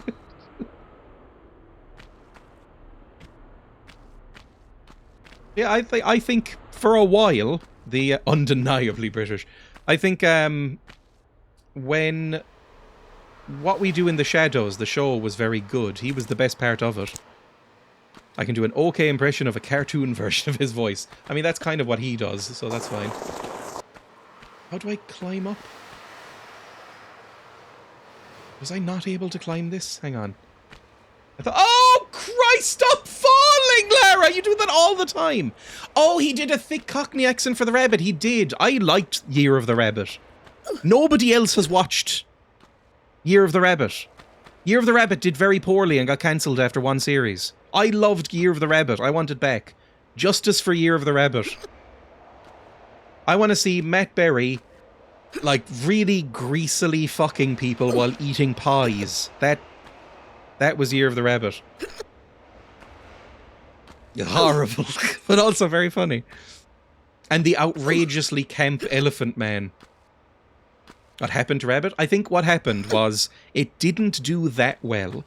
It's basically me and my parents were the only people that seemed to watch it, that I knew at least. And then, just as it was being commissioned for a second series, COVID happened. And they were like, it's just not worth it. So they stopped producing it. It's very annoying, because I think it was very good. Just too accurately portraying the pies and fucking the British people get up to. Yeah, that was so damn good. Didn't quite gel with me, but Toast of London, I just didn't get. I was the same. I didn't really get Toast of London. I watched a little bit, and I was like, it's fine. I don't hate it. I enjoy when he says, fuck you, Clem Fandango, but past that, it's fine. People really liked it, though, and that got like 5 series or something like that. Can I jump here, maybe? I don't know. Me and Lola are watching Taskmaster later, if you fancy whining about that for a bit. I like Taskmaster as it gets increasingly more shit. Because Taskmaster, oh my god, Lara, the scream. I still watch Taskmaster. I'm caught up on Taskmaster. It's Thursday. It'll be a new one. But the tasks are noticeably more shit every series, and you can tell they've maybe kept it going longer than they should have. Right? There are lots of international ones to enjoy. I've been meaning to watch the New Zealand one. I've heard that's very good. The Australian one I've heard mixed things about. The American one was infamous. And I think, is there like a Swedish one that's meant to be good? I can't remember. Something's occurring with some of the tasks, I must admit. Like, was it the last series? I think it was the series before last. It was the one with Julian Clary. Where the cast were all fantastic and the dynamic was still there and it was still funny and I liked it. However, every task, they were openly mocking the tasks for being boring and shit. Like, to the point where Alex Horde was looking uncomfortable. Like, the Australian guy, Sam Campbell, and Julian Clary were like, these are terrible. What's happened to the show? It seems like they've tried a little bit harder again after that, but like, yeah, exactly, where Sam would literally be like, did your nephew think of this? They're terrible. There you are with your usual charisma. But I still like it. I still watched it. I think the only series of Taskmaster I don't like, because one is a bit sketchy, they were finding their footing. I still like it though. The only one I didn't like was the one with, and I don't mind these people that I'm about to say, the one with Tim Vine and Russell Howard. I didn't like it. I thought they were all kind of irritating tryhards and they didn't seem to actually like each other at all. Yeah, season 6. I thought that one sucked. And I think it was the first series where they went to Channel 4 and everything was just kind of a bit more dour. It just feels like they were not really loving life at that point. Don't like Russell Howard anymore, though. I stopped liking him a while ago. Russell Howard, if you don't know, is a British comedian whose entire shtick is being sort of a youthful puppy dog kind of figure. Like a sort of liberal, youthful puppy boy. And I find, and it's rude to say, as he gets older and older, that becomes less endearing and more creepy to me. Thick as fig shit Zionist scum. Is that him as well? I didn't know. I haven't heard about Russell Howard in a while. I passionately hate Russell Howard. What an absolute melt. That's such a British thing to say. Fucking melt. First thing he did when we saw him live was take the piss of the guys that were in the show before us. Ooh. I used to like him when I was a kid, but at the risk of being overly rude to the man, I think he's a comedian for kids. Like, I think if you're over then... Oh, I'm on about Badil. Oh yeah, Badil is evil. Badil should be put in a big hole and sealed up with concrete. I'd rather meet Russell Howard than Badil, because I don't know if I'd be able to withstand hitting Badil with a brick. That's the other one I don't watch. I think this, unfortunately, I think David Baddiel was quite funny on it, but I can't really get over the fact that David Baddiel is an evil freak. Being on Taskmaster Series 9, I think. And it's got some really funny people on it. It's got Rose Matafeo's on that series, and there's some other people I really like. I can't fucking stand Baddiel. He's so fucking annoying. Oh, he's such a fucking racist piece of shit. I hate David Baddiel. The world would be a better place if somebody Diana'd David Baddiel. This is not actionable. I'm speaking in hypotheticals here. And Joe Brand. I was disappointed in Brand as well. Because I liked Joe Brand quite a bit as a comedian. And then, again, she had to go and say shit about trans people. And I was like, oh, Joe. You were cool. You remind me of my nana. Yeah. But I did kind of like their dynamic of just being like basically an old couple who didn't give a fuck about the tasks. I thought that was quite funny. Didn't know about that either. Oof. She might have rescinded it. I don't know. But I like Jo Brand's comedy. I think she's funny. Where the fuck am I meant to be going? Do we think? Is this the hole I came through? No, I need to be in this hole. But I need to get those things and pull levers, but I don't know where the levers are. I'll probably save in a second anyway. Can I see any levers down here? How would I get there? There might be something down. I'll go down. It'll be fine. We're saying nothing. We're gonna need another well at this rate. Will you boil Badil? I think he'd deserve it. That smug fuck. Sorry, I might be going too hard into it now. I don't think I've ever seen a person with more smug energy than David Baddiel. I'm sorry for British posting, by the way. It's just that I watched a lot of British panel shows and these people would show up. It's weird because Frank Skinner should be as evil. Like, Frank Skinner did a double act with David Baddiel for years and years and years. Frank Skinner is at least partially responsible for one of the worst single songs to ever come out of Britain. That fucking football song that everybody sings at World Cup time. Football's coming home. It's coming home. It's coming. Oh, I'm gonna beat me wife later. Like, it's horrible fucking vibes. But I found him very charming on, I found him extremely charming on Taskmaster, annoyingly.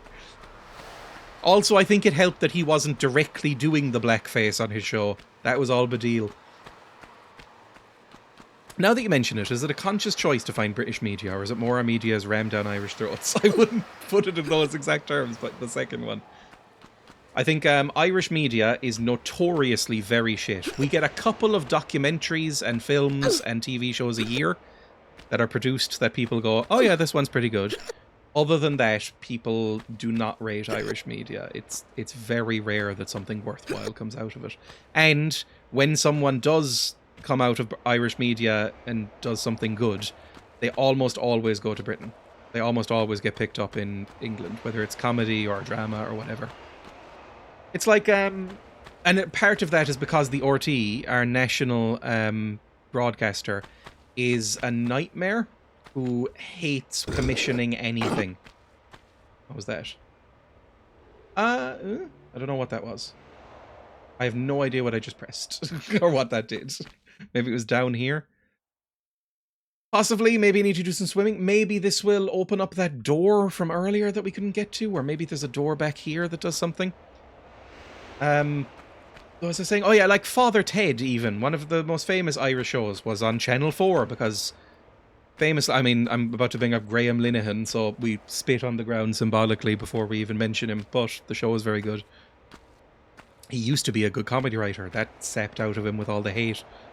But when he was pitching around Father Ted, one of our biggest shows, he went to RTE, our national broadcaster again, and they said no. And he was like, but, I mean, I've already gotten offers from Channel 4 and BBC and ITV and stuff like that. It's probably going to be a hit. Do you want a hit? And they were like, nope. And because the RTE is famously very sort of nepotism and sort of incestuous, basically. It's not a great place to work. Some of the best talent working in UK comedy today is definitely Irish comics. Aisling B, Dara, Dylan Moran, Ardlo Hanlon. I mean, they're everywhere. We get everywhere, basically. I haven't seen a ton of Irish-British media except some of the big shows. I think there was this one British show I used to watch where these people worked in a fancy department show. The only thing I can think of is possibly... what's it called? Are You Being Served? Maybe? Are You Being Served, which is from the 1970s and is exclusively jokes about Mrs. Slocum's pussy? To RT. No. RTE, 3 letters, is Ireland's national broadcaster. It's our equivalent of the BBC. It's Radio Telefís Éireann, which is Irish for Radio and Television Ireland, right? That's our equivalent of that. Or in Canada, it's like the ABC, the Australian Broadcasting Corporation. I think it's the CBC in Canada. We've all got one. And it's... Oh, Jesus Christ. It's notoriously shit and underfunded and poor, and nobody really likes it or watches anything on it. Occasionally it'll do an interesting documentary. Oh God, where have I jumped now? Everything's a nightmare in Lara's world. Thank you genuinely for always explaining cultural Irish things that, at least for my part, I should already know as a baseline. Well, I'm aware that Ireland, I mean, we're prominently, like, next to some big countries, but we are also very small and have no power, so... We export a lot of cultural stuff, but, you know, that's kind of it. What are your thoughts on Jason Byrne? I don't believe I know who Jason Byrne is. I know a comedian called Ed Byrne, and I know a comedian called Jason Manford. But there might be a Jason Byrne as well. Why is the Australian Broadcasting Company called Broadcasting in Canada? I didn't misspeak. As an American, I need all the information I can get. He was in the Irish version of Last One Laughing and he cracked me up. Oh, I have no idea. I don't know Last One Laughing at all. Perpetually confusing Australia with Canada. I specifically said the ABC in Australia and the CBC in Canada. Maybe you're just so British that you associate all Commonwealth countries as your property and therefore all the same. Something to examine there. I have not watched many Irish panel shows. There's one Irish panel show called The Panel, but I don't think that's aired for a long time. It's where Dara O'Brien got his start. And if you know comedy, then or British comedy, don't call us out for truths like that. It shakes our DNA. If you know British comedy at all, then Dara O'Brien is very prevalent because he got famous and went there. Fuck off, Lara! Can you fucking make a jump?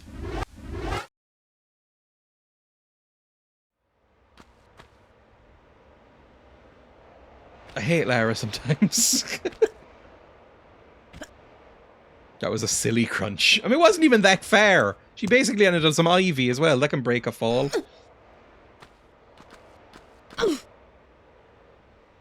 I'll be checking the VOD. I look forward to a Welsh apology. Nara's just jealous we're giving her no attention. Right, just slowly down. Oh my god, she misses it every time. You know what? That's where I'm ending the stream. I've been live for nearly 4 hours. We'll continue this puzzle next time. She